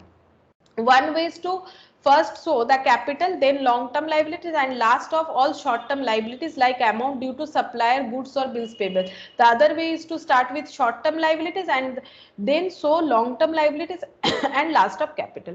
तो हम लोग दो तरह से कर सकते हैं, वो तो मैंने तुम लोग को पहले ही दिखाया, पहले शॉर्ट टर्म लाइबिलिटी लिख लो, फिर लॉन्ग टर्म, फिर कैपिटल, या फिर पहले कैपिटल लिख लो, फिर लॉन्ग टर्म, फिर शॉर्ट टर्म, इस पैटर्न में हम लोग कर सकते हैं। अब यहाँ पर एसेट लाइबिलिटी का क्लासिफिकेशन दिया है, थोड़ा ऊपर ऊपर बता देते, देखो पता ही है तुम लोग का एसेट क्या होता है। करेंट एसेट कितने तरह का एसेट होता है, current, long term, intangible. Current asset मतलब ऐसा एसेट जिसको हम लोग इजीली कैश में कन्वर्ट कर सकते हैं, ठीक है, और जो एक साल के लिए हम लोग क्या करेंगे, एक साल के अंदर हमें वो रिकवरेबल हो जाना चाहिए, जैसे कि cash in hand, cash at bank, trade receivable मतलब डेटर, इन्वेंट्रीज यानी स्टॉक। लॉन्ग टर्म एसेट मतलब जो एसेट हम लोग बिजनेस के इकोनॉमिक बेनिफिट के लिए खरीद रहे हैं, जैसे मान लो एक बिल्डिंग, एक प्लांट एंड मशीनरी, कोई फर्नीचर फिक्सचर, ये सब लॉन्ग टर्म पीरियड के लिए, और ये रीसेल के लिए नहीं है। स्टॉक रीसेल के लिए होता है, स्टॉक रख के क्या करना, क्या है, स्टॉक रखोगे तो बिजनेस तो लॉस पे चल रहा है, स्टॉक नहीं बिक रहा है तो, लेकिन अगर बिजनेस का फर्नीचर वगैरह खोल खोल के अगर बेच रहे हो तो भी बिजनेस लॉस में चल रहा है, वो थोड़ी ना बेचने वाला चीज है, वो तो स्क्रैप होता है तब बेचते हैं, मतलब जब वो कबाड़ हो जाता है, बेकार हो जाता है, जब हम लोग उसका यूज नहीं कर पाते हैं, नया उसे रिप्लेस करना चाहते हैं, तब हम लोग खरीदते हैं, नॉर्मली उसे एक लॉन्ग टर्म व्यू के लिए खरीदा जाता है, that is long term asset. जैसे कि machine building, long term investment, ठीक है। जैसे शेयर में भी ऐसा होता है, कुछ शेयर होता है कि जो डे टू डे ट्रेडिंग किया जाता है, मतलब सुबह खरीद लिया, शाम को मार्केट बंद होने के पहले बेच दिया, ठीक है, ये शॉर्ट टर्म के लिए खरीदते हैं। तो वो कंपनीज का व्यूज रहता है कि कौन से कंपनी शॉर्ट टर्म के लिए बेनिफिट है उनका शेयर खरीदना, कौन सा ऐसा कंपनी है जिनका शेयर हमें लॉन्ग टर्म के लिए रखना चाहिए, 5 साल 10 साल, ठीक है, तो इसको बोलते हैं लॉन्ग टर्म इन्वेस्टमेंट। अच्छा, उसके अलावा इंटेंजिबल एसेट मतलब जैसे कोई पेटेंट हो गया, कोई कॉपीराइट हो गया, जिसको इंटेलेक्चुअल प्रॉपर्टीज बोलते हैं, कोई फॉर्मूला हो गया, कोई जिसको नो छू हाउ, नहीं सकते, देख हाँ सकते जिस, हैं। हाँ जिसे छू नहीं सकते, ठीक है, कोई फॉर्मूला, कोई नो हाउ, ठीक है, इसे बोलते हैं पेटेंट, ठीक है, पेटेंट, कॉपीराइट, गुडविल, ये सब होता है। जैसे तुम लोग को पता है कि नहीं मुझे नहीं पता, तिरुपति जी का मंदिर पता है, मतलब सुने होगे ना तिरुपति यशवंत तिरुपति बालाजी, तो बालाजी। हाँ, तो वहां पर जो लड्डू बनता है ना उस पे पेटेंट करवा रखा है उन्होंने, ठीक है, मतलब वो लड्डू और कोई नहीं बना के बेच सकता है, ठीक है, तो उन्होंने पेटेंट करवा रखा है, बहुत फेमस है, तो वो पेटेंट करवा रखा है। तो पेटेंट मतलब वही, मतलब उनका जो इन्वेंशन है, वो बनाने का जो रेसिपी है, वो कोई और यूज नहीं कर पाएगा, पेटेंट, ठीक है, तो ये हो जाता है इंटेंजिबल एसेट। अच्छा, नेक्स्ट देखो, लाइबिलिटीज दो टाइप का होता है, current liability, long term liability. Current liability मतलब जो हमें 12 मंथ्स के अंदर पे कर देना है, जैसे कि क्रेडिटर का पैसा, बिल्स पेबल, ये सब। लॉन्ग टर्म लाइबिलिटी जो हम लोग मोर देन 1 ईयर के लिए रख सकते हैं, ठीक है, अब वो 2 साल हो सकता है, 3 साल, 4 साल, जैसे लॉन्ग टर्म के लिए लोन ले लिया, ठीक है, ये सब हमारा होता है लॉन्ग टर्म लाइबिलिटी। अब ये देखो बैलेंस शीट का जो फॉर्मेट एक्चुअली हमें यूज करना है, ये वाला फॉर्मेट यूज करना है। देखो सबसे पहले दिया हुआ है टेंजिबल फिक्स्ड एसेट, जिसमें ये सब आ सकता है, ये सब एग्जांपल है। अब हमारा क्वेश्चन जो रहेगा, इंटेंजिबल अगर हुआ तो गुडविल वगैरह आ सकता है, इन्वेस्टमेंट आएगा, उसके बाद करंट एसेट आएगा, ठीक है। बताओ ये कौन सा पैटर्न दिया हुआ है, दो पैटर्न सीखा हम लोगों ने, परमानेंस और लिक्विडिटी, बोलो ये कौन सा पैटर्न दिया हुआ है, परमानेंस। परमानेंस, ठीक है, मतलब जहां पर हम लोगों को क्या दिया हुआ है, जो कम लिक्विड है उसको पहले लिखना है, और इधर देखो जो बाद में पे करना है, जैसे कैपिटल किसी को पे नहीं करना होता है, ठीक है, add net profit less drawings, long term loans, long term loans जैसे term loan, other term loan, मतलब टर्म लोन और अदर लोन में फर्क इतना ही है, टर्म लोन मतलब जैसे 2 साल के लिए, 3 साल के लिए, वो लिखा हुआ रहता है टर्म लोन। अदर लोन मतलब कुछ और भी हो सकता है, कुछ दोस्तों से लिया हो, कुछ फ्रेंड्स का लोन हो, ये सब जो होता है अदर लोन, ठीक है, या फिर इसमें और भी कुछ आ सकता है। शॉर्ट टर्म लोन्स मतलब बहुत ही कम टाइम के लिए, कैश क्रेडिट, ओवरड्राफ्ट, ठीक है, अदर लोन्स, ओवरड्राफ्ट मतलब बैंक ने दे दिया, ये मैंने तुम लोग को ओवरड्राफ्ट का बोला हुआ है ऑलरेडी। करंट लाइबिलिटीज में ट्रेड पेबल, ठीक है, ये सब। Outstanding expense, advance taken, provision जो है, provision for bad debt, provision for retirement benefit, provision for taxation. अब ये प्रोविजन क्या है? प्रोविजन का मतलब होता है ऐसा लाइबिलिटी जिसका अमाउंट एक्चुअली हमें नहीं पता क्या होगा, ठीक है, हम लोग एस्टिमेट कर सकते हैं, ठीक है। प्रोविजन फॉर बैड डेट का मतलब हम लोग को ऐसा लगता है कि सारे इंसान भले नहीं होंगे कि सभी पैसा दे देंगे, तब तो काम ही खत्म हो जाता। लेकिन क्या होता है, कुछ ना कुछ ऐसे इंसान होंगे जो बैड डेट करेंगे, ठीक है। बिजनेस चलेगा तो बिजनेस में अच्छा भी है बुरा भी है, ठीक है। तो जो बैड डेट करेंगे वो बैड डेट को मतलब उस बैड डेट को हम लोग ताकि एडजस्ट कर पाए, इस वजह से हम लोग प्रॉफिट का कुछ हिस्सा हटा के रख सकते हैं, that is provision, provision for bad debt, ठीक है। तो प्रोविजन जो है, क्या हम लोग एग्जैक्टली बोल सकते हैं कि हमारा इतना सारा डेटा ही खराब होगा? नहीं, हम लोग एस्टिमेट कर सकते हैं पास्ट एक्सपीरियंस से, तो ये होता है प्रोविजन। अब प्रोविजन जैसे रिटायरमेंट बेनिफिट, अगर हम लोगों ने ऐसा कुछ स्कीम बना रखा है कि हमारे जितने भी इंप्लॉय रिटायर होंगे उन्हें हम रिटायरमेंट बेनिफिट के तौर पे कुछ पैसा देंगे, तो उसके लिए अभी से प्रोविजन करना पड़ेगा। अचानक कोई रिटायर हो गया, हम लोग चाहते हैं कि उनको 5 लाख दे, ठीक है, उन्होंने इतना दिन सर्विस किया, हम लोग चाहते हैं उनको 5 लाख रिटायरमेंट बेनिफिट दे, तो 5 लाख अचानक से कहां लाएंगे? तो हमें क्या करना पड़ता है, प्रोविजन करते जाना पड़ता है। 5 लाख अगर अचानक से बिजनेस से दे देंगे तो वो बिजनेस में लॉस हो जाएगा, तो हमें क्या करना पड़ता है, उसको जमाना पड़ता है, तो वो होता है प्रोविजन। तो वो भी एक एस्टिमेटेड है कि कौन कब रिटायर होगा, कितना लगेगा कितना नहीं लगेगा, उसके ऊपर डिपेंड होता है। प्रोविजन फॉर टैक्सेशन, ये तो हर कोई करता है, ठीक है। रिटायरमेंट बेनिफिट वही लोग करेंगे जो ज्यादा इंप्लॉय रखते हैं, मतलब इंप्लॉय वगैरह बहुत अच्छा खासा लेवल पे रखते हैं, वही ये सब करते हैं। टैक्सेशन देखो, टैक्स तो भरना पड़ेगा, अगर प्रॉफिट करते हो तो टैक्स भरना पड़ेगा, तो टैक्स भरने के लिए तो पैसे का जरूरत होगा, तो वो कहां से दे? जैसे अगर हम लोग नॉर्मली क्या होता है, इस साल का टैक्स हम लोग नेक्स्ट ईयर देते हैं, तो इस साल हम लोग क्या कर रहे हैं, अपने एक एस्टिमेशन के हिसाब से टैक्स के लिए कितना देना पड़ेगा उसका पैसा प्रोविजन करते जा रहे हैं, और जब टैक्स पेमेंट का बारी आएगा तब हम लोग अपने एस्टिमेशन से उस टैक्स को भर देते हैं, उसको रिटर्न फाइल बोला जाता है। अब गवर्नमेंट अपना बता देती है, ठीक है, कि हमारा जो टैक्स कैलकुलेशन है वो फॉर्म वगैरह रहता है उसे फिलअप करना पड़ता है, उस हिसाब से अगर एक्स्ट्रा होता है तो रिटर्न हो जाता है, अगर कम होता है तो वो लोग मतलब एक्स्ट्रा होता है तो रिफंड हो जाता है, रिटर्न नहीं उसे रिफंड बोलते हैं, रिफंड जनरेट कर दिया जाता है। तो ये प्रोविजन होता है, ठीक है। आगे तुम लोग का यहाँ पर प्रोविजन के बारे में बता रखा है, और भी मिल जाएगा हम लोगों को। अच्छा देखो, अब हम लोग इलास्ट्रेशन 6 जो है, यहाँ पर एक ट्रायल बैलेंस दे रखा है, हमें क्या बनाने के लिए बोल रहा है, हमें बैलेंस शीट बनाने के लिए बोला है, ठीक है। तो ट्रायल बैलेंस में ये दिया हुआ है मेसर्स दयाल ब्रदर्स, ठीक है, मेसर्स दयाल ब्रदर्स ऑन 31 मार्च 2020, ये दिया हुआ है हमें एक ट्रायल बैलेंस, हमें बनाने के लिए बोल रहा है बैलेंस शीट, ठीक है। तो हम लोग बैलेंस शीट का फॉर्मेट कैसे लिखेंगे, पहले लिखना पड़ेगा in the books of Messrs Dayal brothers, illustration 6।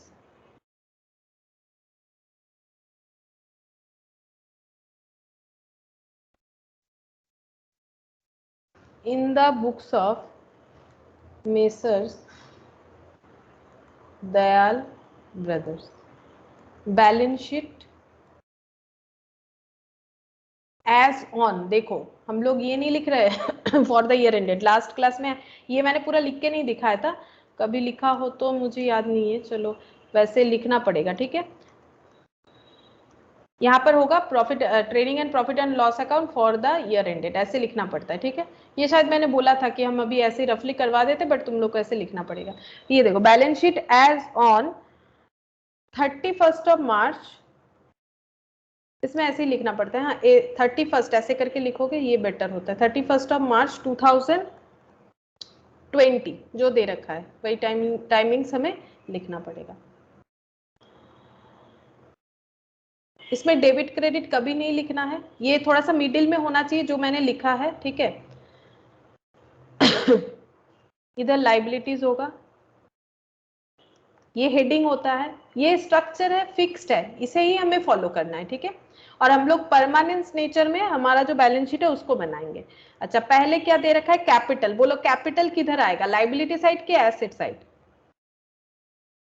Liability side. Liability, capital liability होता है, सबसे पहले कैपिटल ही लिखा जाता है, कैपिटल लिख दो। अच्छा, हम तुम लोग को ना 2 अमाउंट कॉलम करके ही दिखा देते हैं, अमाउंट अमाउंट, यहाँ पर 7 लाख लिख देते हैं, तुम लोग स्केल से करना, ठीक है। अच्छा, उसके बाद land and building, land and building क्या होता है, एसेट या लाइबिलिटी? एसेट। एसेट, ठीक है। और लैंड एंड बिल्डिंग हम लोग एसेट साइड में एकदम स्टार्टिंग में लिख भी सकते हैं। हम लोग कोई भी एक फॉर्मेट को तो फॉलो करके लिखेंगे, या तो परमानेंस या तो फिर हमें लिक्विडिटी, लेकिन हम लोग नॉर्मली परमानेंस नेचर में लिखते हैं, तो एकदम स्टार्टिंग में लैंड बिल्डिंग लिख ही सकते हैं, हमें बाकी ढूंढने का कुछ जरूरत नहीं, क्योंकि ये सबसे ज्यादा फिक्स नेचर का होता है, तो मैंने पहले इसको लिख दिया, ठीक है। तो लैंड एंड बिल्डिंग, इसका वैल्यू है 3 लाख। अच्छा, 14% लॉन्ग टर्म लोन, बताओ ये क्या होता है? 14% लॉन्ग टर्म लोन, लोन क्या होगा? लाइबिलिटी। लाइबिलिटी। हाँ, 14%। अच्छा, अब मुझे एक चीज बताओ कि ये जो लॉन्ग टर्म लोन है, कैपिटल में कुछ हमारा कैलकुलेशन होगा? कैपिटल में होता है, अगर कोई प्रॉफिट होगा या लॉस होगा वो एडजस्ट होगा, कोई ड्राइंग्स वगैरह होगा। ये देखो नेट प्रॉफिट नीचे दिया हुआ है, तो हम लोग थोड़ा सा जगह छोड़ते हुए यहाँ पर लिखेंगे, ठीक है। जगह यहाँ पर थोड़ा सा रख देंगे ताकि कोई एडजस्टमेंट हो तो हम लोग कर सके, क्योंकि कैपिटल में हमारा एडजस्टमेंट होता है। कैपिटल हमारा इंक्रीज हुआ डिक्रीज हुआ वो तो पता करना पड़ेगा। 14% टर्म लोन, तो हम लोग टर्म लोन लिख ही सकते हैं, ठीक है। यहाँ पर लिख देते हैं 14% टर्म लोन, क्योंकि कैपिटल के बाद नॉर्मली लोन ही आता है। तो 14% टर्म लोन 4 लाख, ये आउटर में लिख रहे हैं, ठीक है, क्योंकि कैपिटल में एडजस्टमेंट करेंगे ना, तो ये आउटर कॉलम में लिख रहे हैं 4 लाख। लोन फ्रॉम मेसर्स, ये देखो किसी और से लोन लेना, किसी मतलब बिजनेसमैन से, किसी रिलेटिव से, किसी फ्रेंड से, ये देखो लोन फ्रॉम, ये अदर्स हो गया। Loan from messrs D and company, इन्होंने इनसे लिया है loan. Loan from messrs D and company 4,60,000, 4,60,000। अच्छा, उसके बाद ट्रेड रिसीवेबल, ट्रेड रिसीवेबल मतलब क्रेडिटर होता है, ठीक है। तो क्रेडिटर हमारा कहां पर आएगा? क्या इसके बाद हम लोग क्रेडिटर दे सकते हैं? हाँ, एसेट नहीं, ट्रेड पेबल, रिसीवेबल होगा तो एसेट। मैम ट्रेड पेबल था ना? ओ रिसीवेबल था, सॉरी। तो यस इधर आ, मैम, डेट और एसेट। हाँ डेटर होगा फिर। अच्छा, तो यहाँ पर देखो फिक्स्ड एसेट आएगा, हम लोग थोड़ा नीचे लिखेंगे, ठीक है। थोड़ा सा जगह छोड़ देंगे, क्योंकि इसके बाद कुछ रह सकता है। देखो ऐसे चेक करके देख सकते हो, कुछ ना कुछ मिल जाएगा, जैसे कि फर्नीचर है तो वो सब आएगा ना, तो हम लोग थोड़ा सा जगह अपना यहाँ पर गैप में लिखेंगे ट्रेड रिसीवेबल, ताकि जो पैटर्न है वो मेंटेन हो जाए, ठीक है। तो ट्रेड रिसीवेबल 4,20,000। अच्छा, उसके बाद कैश इन हैंड, ये भी तो एसेट है, तो ये ट्रेड रिसीवेबल के नीचे लिख सकते हैं, या फिर उसके नीचे स्टॉक आएगा। अगर स्टॉक होगा तो आ सकता है ना, तो हम लोग थोड़ा सा गैप में लिखते हैं, बाई चांस इसके मिडिल में कुछ आए तो हम लोग उसको यहाँ पर लिख पाएंगे। Cash in hand, cash in hand है 20,000। अच्छा, उसके बाद इन्वेंट्रीज इन ट्रेड, ये देखो आया इन्वेंट्रीज इन ट्रेड मतलब स्टॉक 6 लाख। लेकिन ये कौन सा है, क्लोजिंग या ओपनिंग? कुछ क्लोजिंग बोला तो स्टॉक। क्लोजिंग स्टॉक ही होगा, ठीक है। कुछ बोला तो नहीं है। इन्वेंट्रीज इन ट्रेड 6 लाख, तो हम लोग यहाँ पर लिख देते हैं। ऊपर लिखे कि नीचे लिखे? ऊपर जाएगा है ना? कैश इन हैंड के ऊपर। कैश इन हैंड के ऊपर नहीं, इसके भी ऊपर जाएगा। ये तो कम लिक्विड है ना? नहीं, हम लोग तो परमानेंस नेचर में कर रहे हैं, तो परमानेंस में क्या होता है, जो फिक्स्ड है वो आगे आता है, तो इन्वेंट्रीज ऊपर ही आएगा, क्योंकि इन्वेंट्रीज से ज्यादा लिक्विड तो ट्रेड रिसीवेबल है। इन्वेंट्रीज 6 लाख, ये ऊपर जाना चाहिए ना। इन्वेंट्रीज तो कम लिक्विड है, जबकि ये जैसे हम लोग तो जो ज्यादा सॉलिड यस है मैम। उसको ऊपर लिख रहे हैं ना, जो ज्यादा सॉलिड है। तो इन्वेंट्रीज तो जल्दी easily not easily convertible into cash होता है। अच्छा, फर्नीचर, ये तो इसके नीचे आ जाएगा, लैंड बिल्डिंग के नीचे हम लोग दे सकते हैं फर्नीचर। फर्नीचर 2 लाख। अच्छा, फर्नीचर के बाद ट्रेड पेबल 40,000, ट्रेड पेबल ये लिख रखा है मैंने यहाँ पर, 40,000 लिख देते हैं ट्रेड पेबल। अच्छा, उसके बाद एडवांस टू सप्लायर, ये क्या होता है बोलो? हम लोगों ने सप्लायर यानी क्रेडिटर को एडवांस किया है पैसा, तो किसी को भी कुछ एडवांस करना क्या मेरा होता एसेट है? है। एसेट होता है। किसी को भी कुछ भी एडवांस करो वो एसेट होता है। तो ये तो लिक्विड ही है, ये तो पैसा ही है, लेकिन हम लोग दूसरे को दे रहे हैं, तो ये मेरा यहाँ पर आ जाएगा, लिक्विड है, कैश की तरह ही तो है, बट इन हैंड नहीं है। ऐसा पैसा जो मेरे हाथ में नहीं है, मैंने सप्लायर्स को दे दिया, लेकिन है तो कैश, तो इसके ऊपर लिख दिया advance to suppliers 1 lakh. Net profit और ड्रॉइंग्स। नेट प्रॉफिट क्या होता है, कैपिटल में ऐड हो जाता है। कैपिटल में ऐड। हाँ, नेट प्रॉफिट। और लेस हो जाएगा, ड्रॉइंग्स लेस होगा क्योंकि ड्रॉइंग्स करने से मेरा कैपिटल कम होगा कि नहीं। तुम लोग जब ड्राइंग्स का एंट्री करते हो कि प्रोपराइटर यस ने मैम। अपने पर्सनल यूज के लिए पैसा निकाल लिया, तो तुम लोग क्या एंट्री करते हो, ड्राइंग्स टू कैश। तो क्या कम होता है, ड्राइंग्स करने का मतलब ही तो होता है कैपिटल को कम करके दिखा रहे हो, तभी तो ड्राइंग्स लिख रहे हो। तो यहाँ पर लेस हो जाएगा ड्राइंग्स। अच्छा, ड्राइंग्स का अमाउंट है 60,000। अब इसका चेक करते हैं, 7 और 1 8 लाख माइनस 60,000, 6,40,000। 7 लाख 40, 7,40,000। 7 लाख 40। अब ये ऐड करने से दोनों साइड इक्वल होना चाहिए। 7 लाख 40, 4 लाख, 4 लाख और 40,000, तो 40,000, 60,000, 1 लाख, 448 और 9 लाख, 9 लाख प्लस ये वाला 16 लाख 40,000 आ रहा है इधर। तो 16 लाख 40,000 इधर चेक करते हैं। 16 लाख 40 आ रहा है कि नहीं, 2 लाख 30, नहीं ये 3 लाख है, 3 और 2 5 लाख, 5 और 6 11, 11, 12, 12 लाख, 12 लाख और 4 लाख, 16 लाख, 16 लाख 40। हाँ, इक्वल आ रहा है, 16 लाख 40, दोनों साइड इक्वल आ रहा है। ठीक है, तो इस तरह से बैलेंस शीट का फॉर्मेट होगा। ये तो जस्ट एक फॉर्मेट था, लेकिन तुम लोग को तो ऐसा एक बैलेंस शीट, एक पीएल बनाओ, एक ऐसा नहीं देगा, पूरा क्वेश्चन का तुम लोग को ट्रेडिंग पीएल बैलेंस शीट बनाना पड़ेगा। इलस्ट्रेशन 7 ऐसा क्वेश्चन आ गया, देखो जहां पर हमें क्या करना है। ओ अच्छा, सिर्फ यहाँ पर भी बोला है बैलेंस शीट ही ड्रॉ करो। ठीक है, कोई बात नहीं, हम लोग सिर्फ बैलेंस शीट ही ड्रॉ करेंगे। The balance sheet of Thapar on 1 April 2019 was as follows. अच्छा, बैलेंस शीट दे रखा है। During 1920 his profit and loss account revealed a net profit of 15 lakh 30, this was after allowing for the following. अच्छा, 1920 के बाद, ये अगर 1 अप्रैल का है, मतलब ये कौन से पीरियड का बैलेंस शीट बना हुआ है, मतलब कौन से पर्टिकुलर डेट का, वो तो हमें पता है। 1 अप्रैल 2019 का बैलेंस शीट बना हुआ है, मतलब कौन से टाइम के हिसाब से ये दिख रहा है, मतलब ये 18, ईयर 19। 18-19 ईयर स्टार्ट हुआ होगा 18 में और खत्म हुआ होगा 19 में। ठीक है, अब 1920 में क्या क्या चेंजेस हुआ है ये बता रहे हैं, मतलब ये पुराना बैलेंस शीट है। ठीक है, अब 1920 में इनका प्रॉफिट जो है ये दिख रहा है 15 lakh 30,000, this was after allowing for the following. अब ये 15 लाख 30 का जो प्रॉफिट है ये कैसे दिख रहा है, इन्होंने कैपिटल पे इंटरेस्ट लिया है।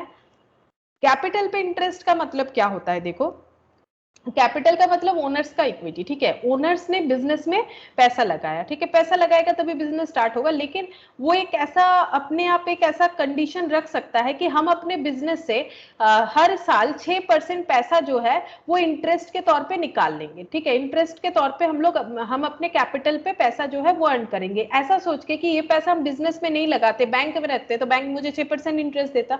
तो इस तरह से प्रोप्राइटर क्या है, अपना कुछ कैश बैलेंस को बनाने के लिए ऐसा कर सकता है। ठीक है, कि हम कैपिटल पे खुद इंटरेस्ट जो है वो लगाएंगे। ठीक है, अपने मन से इंटरेस्ट लगा दिया, अपना ही जो पैसा इन्वेस्ट किया बिजनेस पे उस पे 6%, तो वो 6% करके हर साल जो भी इंटरेस्ट होगा वो पैसा वो ले लेगा।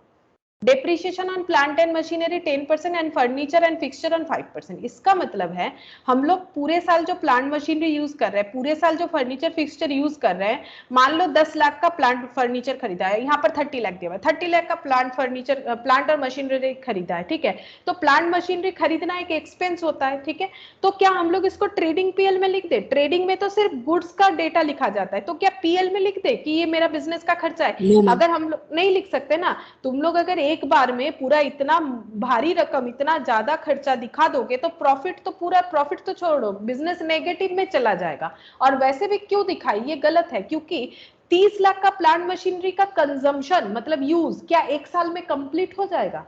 क्या एक साल में कंप्लीट होना पॉसिबल है? बोलो। No ma'am. नहीं, हम लोग इसे तो एक लॉन्ग टर्म व्यू से खरीदे। जैसे मान लो आज एक लैपटॉप लिए, ठीक है, अब कोई किसी के पास लग्जरी है, वो रोज लैपटॉप बदल रहा है, वो अलग बात है, हम नॉर्मल लोगों का बात कर रहे हैं। आज एक लैपटॉप लिए हो तो कम से कम उसे 5-7 अच्छा चलाओगे तो वो 10 साल भी चल सकता है, ऐसा बात नहीं है, ठीक है। तो कम से कम एक लॉन्ग टर्म व्यू से ही तो लिए हो, नहीं ऐसा थोड़ी ना बात है अभी फाउंडेशन पढ़ रहे हो, एक अच्छा मोबाइल या लैपटॉप लिए हो और जैसे ही 6 महीने बाद फाउंडेशन क्लियर हो जाएगा इंटर में दूसरा ले लेंगे, ऐसा थोड़ी ना होता है। ये सब चीज रोज रोज कौन खरीदता है, ऐसा नहीं होता है, ये सब परमानेंट नेचर का होता है, ठीक है। इसका एक लॉन्ग टर्म व्यू से हम लोग खरीदते हैं, तो वही बता रहा है कि इसका फिर हम लोग क्या करें, ये जो एसेट ये भी तो बिजनेस में यूज हो रहा है, तो फिर इसको खरीदने का भी तो खर्चा है, तो इसका खर्चा कैसे जोड़े, मतलब हम लोगों को खर्चा किससे निकालना है, कस्टमर से, जो प्रोडक्ट बेचेंगे, ठीक है। अब कस्टमर से खर्चा तो निकालेंगे, हम लोगों ने प्रोडक्ट खरीदा दूसरे से, उसका पैसा कस्टमर से ले लेंगे, ठीक है। और मान लो हम लोग रेंट वगैरह जो पे कर रहे हैं उसका भी खर्चा हम लोग कस्टमर से ही निकाल रहे हैं, जो प्रॉफिट कर रहे हैं उससे। तो प्लांट मशीनरी खरीदे उसको जो यूज कर रहे हैं उसका खर्चा भी तो प्रोडक्ट बेच के ही निकालना है, उसका खर्चा भी सर्विस या प्रोडक्ट बेच के निकालना है, तो क्या करना पड़ेगा, उसका क्या चार्ज करें, उसका यूज करने का हर साल जितना वैल्यू हो रहा है उसको हम लोग खर्चा दिखाएंगे, ठीक है। मतलब मान लो तुम लोगों के पास एक 15,000 का मोबाइल है, ठीक है, और तुम लोग ये सोच रहे हो इस मोबाइल को तुम लोग सपोज 5 साल यूज करोगे, ठीक है, 5 साल ये अच्छा खासा चलेगा, तो 3,000 रुपए करके हर साल तुम लोग अपने खर्चे में ये मोबाइल का खर्चा डाल सकते हो कि हम एक साल में, बाकी जो खर्चा होता है वो तो होता ही है, खाने का, पढ़ाई का, ठीक है, और ये सब कपड़ा जो भी, अगर तुम लोग अपना एक खर्चा जोड़ते हो तो उसमें ये भी जोड़ो कि 3,000 करके तुम लोग हमेशा मोबाइल का खर्चा हर साल तुम लोग के ऊपर हो रहा है, ठीक है, ये तुम लोग एक ऐड कर सकते हो। तो तुम लोग 15,000 थोड़ी ना एक दिन में ऐड कर दोगे खर्चा, 15,000 का मोबाइल थोड़ी ना एक दिन में यूज कर रहे हो, 5 साल तक यूज करोगे, तो हर साल कितना यूज कर रहे हो उसको हमें खर्चा दिखाना चाहिए, तो दैट इज डेप्रिसिएशन। तो हम लोग डेप्रिसिएशन यहाँ पर रेट बता दिया है, रेट के हिसाब से, रेट मतलब हम लोग ये सोच रहे हैं कि 10% मेरा मशीन जो है वो खर्चा होगा, अगर मेरा 100 रुपए का मशीन है तो एक साल में 10 रुपए का मशीन खर्चा होगा, दैट इज 10%, यानी 10 रुपीज का मशीन खर्चा होगा। ये तो हो गया नॉर्मल सा बात। अब यहाँ पर तो 30 लाख का है, 100 रुपए का थोड़ी ना है, तो 100 रुपए में अगर 10% होगा 10 रुपीज, तो 30 लाख में कितना होगा, 30 लाख पे 10% लगाएंगे तो पता चल जाएगा, ठीक है। 30 लाख पे 10% कितना हो जाएगा, अगर 100 रुपए में 3 लाख। 3 लाख। इसका कंसेप्ट क्या होता है, अगर 100 रुपए की चीज में 10 रुपए का डिप्रिशिएशन, तो 1 रुपए की चीज में 10/100, तो 30 लाख की चीज में 30 लाख इंटू 10/100, तो बना ना 30 लाख इंटू 10%, 10/100, इसीलिए, ठीक है, ये हो गया।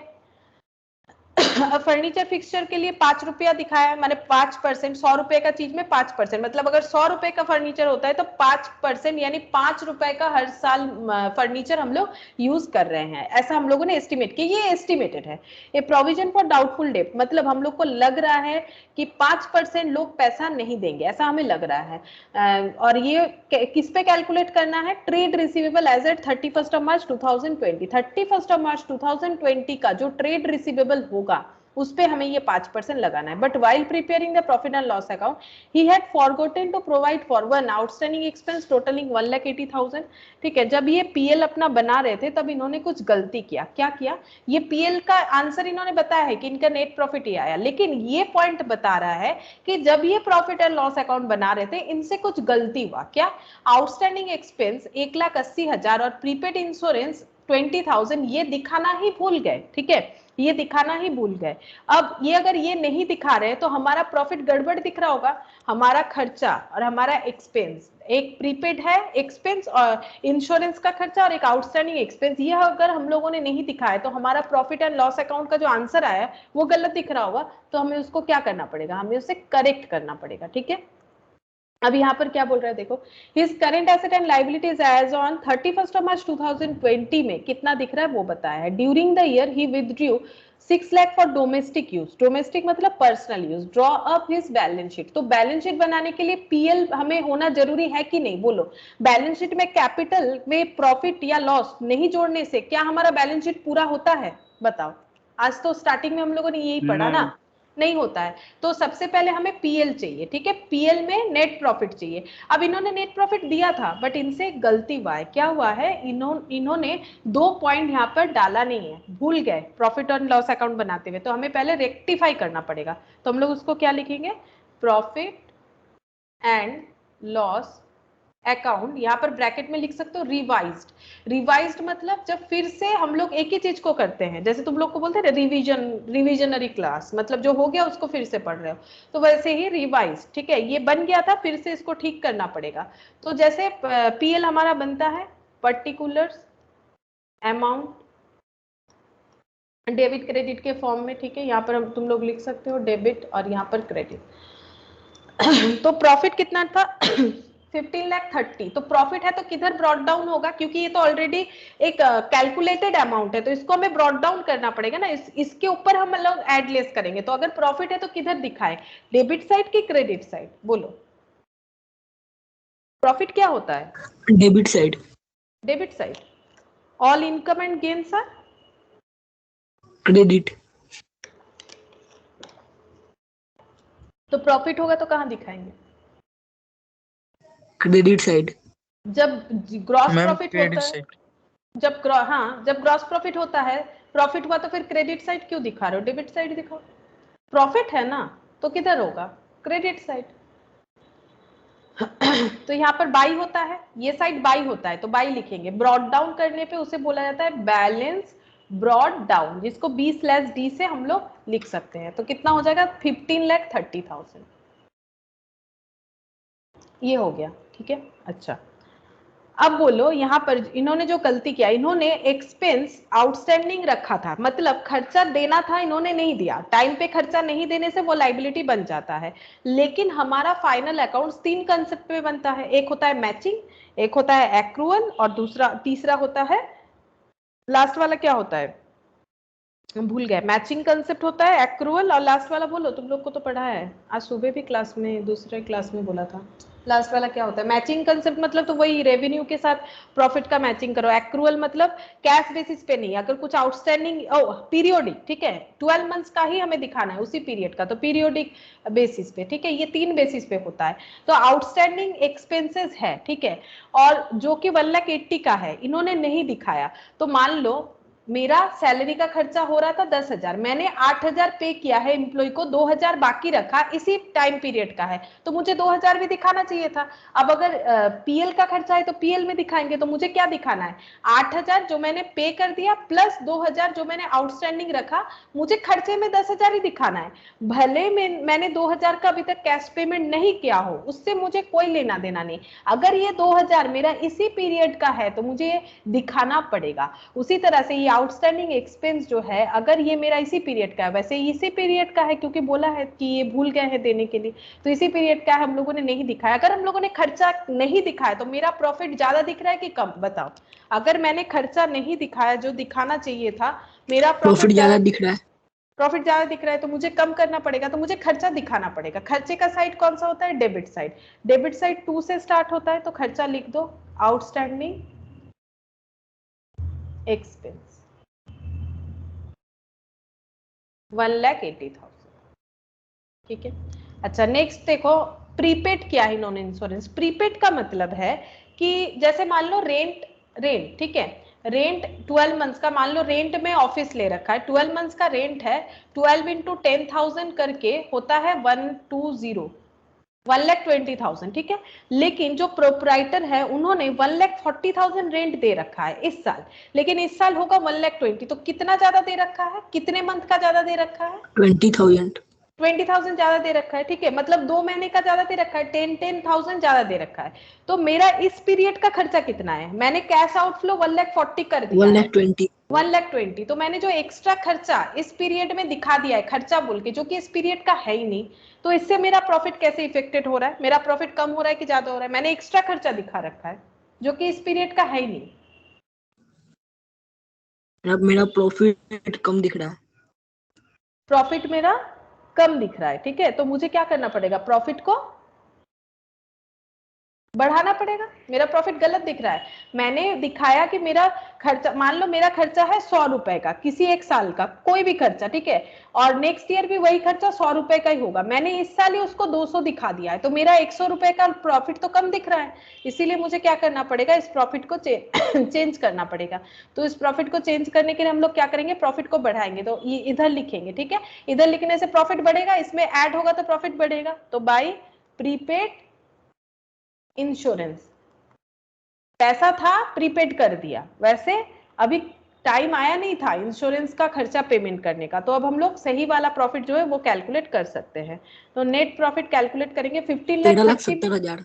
हाँ ये हो जाएगा 15,50,000 इतना प्रॉफिट जो है, सॉरी ये जो है ये टोटल प्रॉफिट हो गया, ये क्या लिख दिया मैंने, 15,50,000 13,70,000 ये प्रॉफिट सही बन गया। ठीक है, बैलेंसिंग फिगर करके निकाल लिया। ये देखो प्रॉफिट कम हो गया था, ऐड कर दिए 15,50,000, लेकिन इधर प्रॉफिट इसके वजह से ज्यादा दिख रहा था तो ये माइनस हो गया, 13,70,000 का प्रॉफिट हो गया। अब हमें बैलेंस शीट बना के दिखाना है इन लोगों का। तो balance sheet as on 31 March कौन से पीरियड का होगा, देखो ये 19 1 अप्रैल 19, normally balance sheet last date को होता है, तो 1 अप्रैल के आगे का लास्ट डेट मतलब किसी भी मंथ का लास्ट डेट, तो इसके आगे वाला क्या था 31 मार्च 2019 था, तो ये तब का बैलेंस शीट है। ठीक है, और 1 तारीख लिखने से क्या होता है, एक्चुअली ये 1 तारीख का है, क्योंकि मैंने अभी पहले स्टार्टिंग में कहा था ना कि हमारा बैलेंस शीट जो है 1 दिन के ट्रांजेक्शन पे भी चेंज हो जाता है, मतलब ये ओपनिंग बैलेंस शीट है हम लोग बोल सकते हैं। नॉर्मली तो ईयर एंड पे ये सब चीज बनता है, तो वैसे 31 मार्च का होता है, मतलब ये उस पीरियड का है, लेकिन बैलेंस शीट का जो वैल्यू है वो 1 अप्रैल 2019 का है। हमें 1920 का बनाने के लिए बोला है, ये देखो बैलेंस शीट कैसे पता चलेगा, ये देखो 1920 का ही तो डेटा हमें दिया हुआ था, हमें 1920 का, क्योंकि ये ऑलरेडी 1819 का बना हुआ है, तो बैलेंस शीट एज ऑन 31 मार्च 2020।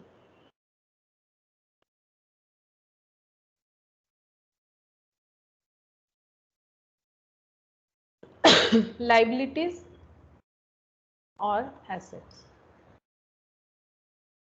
तो देखो क्या क्या लिखना पड़ेगा। पहले यहाँ पर देखते हैं हम लोग हमारे पास क्या क्या एसेट है, तो हम लोग इस पैटर्न पे ही बना लेते हैं। ठीक है, तो ये देखो क्या दिया हुआ है, प्लांट एंड मशीनरी 30 लाख, तो हम लोग पहले प्लांट एंड मशीनरी लिख लेते हैं। ठीक है, जो ये देख के क्यों लिख रहे हैं, क्योंकि जो बैलेंस शीट हमारे पास था वहां पर जो प्लांट मशीनरी था वो तो नेक्स्ट ईयर भी था, कहीं थोड़ी ना बोला है कि प्लांट मशीनरी बिक गया, नहीं, यूज हुआ है। यूज कितना हुआ है दिखाना है 10%, जितना भी प्लांट मशीनरी होगा उसका 10% यूज हुआ है, तो हम लोग सबसे पहले लिखेंगे प्लांट एंड मशीनरी।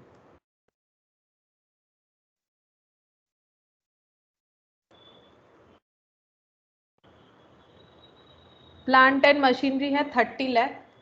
अब इसमें कैसे दिखाना चाहिए, देखो लेस डेप्रिसिएशन, डेप्रिसिएशन का मतलब एसेट को यूज करने से उसका वैल्यू जितना कम होता है उसका नाम होता है डेप्रिसिएशन, जो कि एक नॉन कैश एक्सपेंस होता है। क्यों, क्योंकि इसका खर्चा हम लोग किसी को पे नहीं करते। जैसे मोबाइल का हम लोग मान लेते हैं कि हम लोग 3,000 का मोबाइल हर साल खर्चा कर रहे हैं, 3,000 का मोबाइल यूज कर रहे हैं, तो क्या 3,000 किसी को पे कर रहे हैं, नहीं, खर्चा किसी को पे नहीं कर रहे हैं, लेकिन किसी इंप्लॉय को रखते हैं सैलरी पे करना पड़ता है, तो ये नॉन कैश है, मतलब इसका आउटफ्लो हमें नहीं दिखता है, तो ये 10% एट द रेट ऑफ 10%, तो ये हो जाएगा 3 लाख। तो ये इसका वैल्यू कितना आएगा 27 लाख। 27 लाख। अच्छा, प्लांट मशीनरी के बाद क्या आएगा, फर्नीचर फिक्सचर लिख देते हैं। इसका मतलब है पिछले साल का जो एसेट है वो तो हमारे पास है ही, अभी उसका वैल्यू में कितना चेंजेस हुआ है वो हमें दिखाना पड़ेगा। और अगर कोई एसेट सेल हो जाता है तो वो लिखा हुआ होना चाहिए, जब तक क्वेश्चन में नहीं लिखेगा हम लोग मान के चलेंगे कि वो एसेट है हमारे पास। 3 लाख, 3 लाख में 5% लेस करना पड़ेगा, less depreciation 15,000। At the rate of 5%, 15,000 कितना आ जाएगा 2,85,000। 2,85,000। अच्छा, उसके बाद है ट्रेड रिसीवेबल, ट्रेड रिसीवेबल यानी डेटर, लेकिन हमें डेटर में क्या करना पड़ेगा, डेटर में प्रोविजन बनाने के लिए बोला, ये देखो हमें क्या करना पड़ेगा, ये सब एडजस्टमेंट दिखाना पड़ेगा, तो हम लोग लिखते हैं ट्रेड रिसीवेबल। और ट्रेड रिसीवेबल यानी डेटर का कैसे एडजस्टमेंट होता है तुम लोग देख सकते हो, मैंने इसका पूरा डिटेल्स तुम लोग को करवाया हुआ है, ये देखो।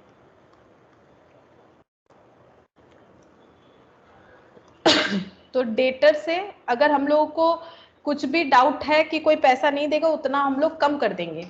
14 लाख का वैसे मार्केट में हमें पैसा मिलने वाला है, ठीक है, इतने का हम लोगों ने सेल किया है, बट डाउट होता है सभी लोग पैसा दे ना दे, तो हम लोगों ने अभी से एस्टिमेट कर लिया कि 5% लोग शायद पैसा ना दे, तो हम लोग इसको क्या करेंगे 5% से कम कर देंगे। Provision for doubtful debt 5% of the trade receivable as at 31 मार्च 2020। 70,000। अच्छा 70,000 हो जाएगा। ट्रेड रिसीवेबल ये 14 लाख था। नहीं ये देखो ये उस पे नहीं होगा क्योंकि ये किस पे कैलकुलेट करने बोला है, ट्रेड रिसीवेबल का डेटा 31 मार्च 2020 पे कैलकुलेट करने बोला है, लेकिन ये कब का है, ये तो 19 का है। 1 अप्रैल 2019 मतलब बोल सकते हैं 31 मार्च 2019। तो हमें 2020 का डेटा लेना है, वो नीचे दिया हुआ है, ये देखो कितना है ट्रेड रिसीवेबल 20 लाख, तो ये गलत हो गया, 14 को 20 करना पड़ेगा। समझ में आया? क्योंकि बोला था हमारा जो 2020 का डेटा है उस पे करना है, तो मैंने 19 का लगा दिया ना, तो 20 का लगाना पड़ेगा, तभी सही आंसर आएगा 5%। हाँ 5%। हम शॉर्ट में लिख रहे हैं पीवीडीडी, तुम लोग पूरा लिख सकते हो, नहीं पूरा ही लिख देना। Provision for bad and doubtful debt पूरा नहीं लिखने से गलत हो जाएगा, ठीक है। तो 1 लाख तो बचेगा 19 लाख, ठीक है 19 लाख। अब पुराना बैलेंस शीट में देखते हैं कैश एट बैंक और इन्वेंट्रीज, लेकिन ये तो पुराने बैलेंस शीट के हिसाब से है, नए बैलेंस शीट के हिसाब से देखना पड़ेगा। अब तुम लोग अगर सोच रहे हो कि ये फर्क क्यों पुराना देखा, ये पुराना देखा लेकिन पुराना वैल्यू कहाँ लिखा, 30 लाख का था प्लांट एंड मशीनरी पिछले साल, इस साल यूज होने के बाद 27 लाख का हो गया। फर्नीचर फिक्सचर था पिछले साल का 3 लाख, इस साल यूज होने के बाद 2,85,000 हो गया। ट्रेड रिसीवेबल पिछले साल का 14 लाख था, इस बार ट्रेड रिसीवेबल हुआ है 20 लाख, मतलब इस साल में बिजनेस करके 14 लाख जो है वो 20 लाख हुआ है, चेंजेस हुआ है, मतलब कुछ पैसा और भी कुछ सेल वगैरह हुआ होगा। अब उसमें हमें प्रोविजन क्रिएट करना है। अब इस साल का, पिछले साल का कैश एट बैंक था 6.5 लाख, अब इस बार का कैश एट बैंक है 10,35,000, तो यही लिखेंगे, ठीक है। इस साल का जो है वही लिखना पड़ेगा।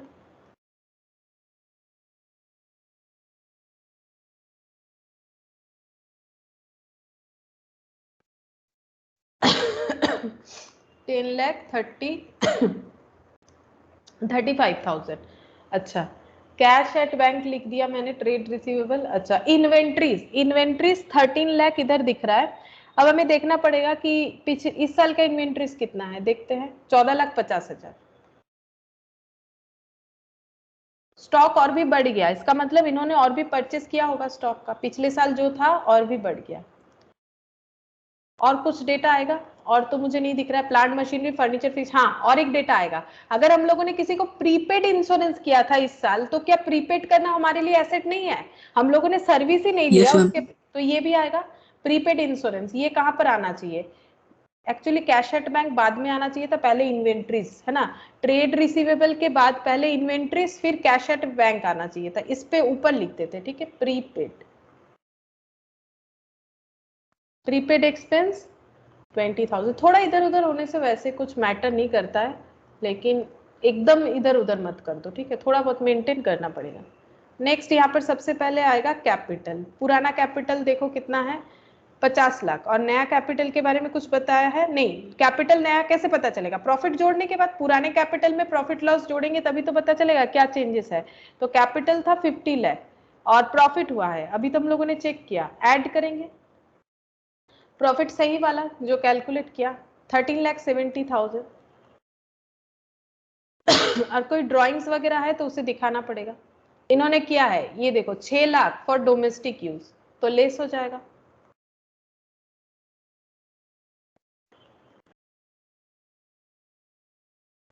अच्छा उसके बाद इन्होंने एक अपने ऊपर कंडीशन लगाया था, बोलो क्या, कि इंटरेस्ट जो है कैपिटल का वो 6% लगाएंगे, तो 6% अगर कैपिटल पे इंटरेस्ट लगेगा तो कैपिटल बढ़ेगा कि घटेगा, मैंने जो पैसा इन्वेस्ट किया उस पे अगर इंटरेस्ट लगेगा तो मेरा मतलब कैपिटल पे इंटरेस्ट मतलब ये खुद अर्न करेंगे, ठीक है, ये खुद ले जाएंगे, मैंने ये पहले ही बताया था।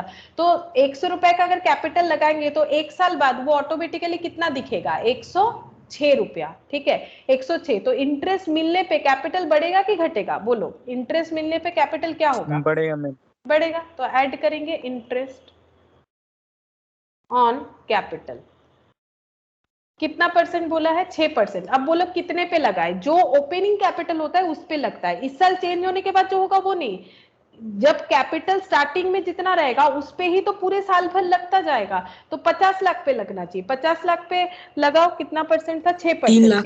3 लाख, ठीक है। तो तुम लोग सब एडजस्ट करके मत लगा देना। तो ये कितना हो गया 50 लाख और 13 लाख 70 कितना हो जाएगा 63 लाख 70 और ये हो जाएगा -3 लाख।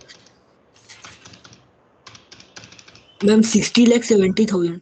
हाँ 60,70,000। अब जब कैपिटल पे इंटरेस्ट लगेगा ना नेक्स्ट ईयर तब इस पे लगेगा, ठीक है, इस पे उसके बाद सारा एडजस्टमेंट होगा। मतलब एडजस्टमेंट हम लोग आगे पीछे लिख सकते हैं, पहले नेट प्रॉफिट लिख दिया फिर ड्रॉइंग्स, वो ठीक है लॉजिकल है।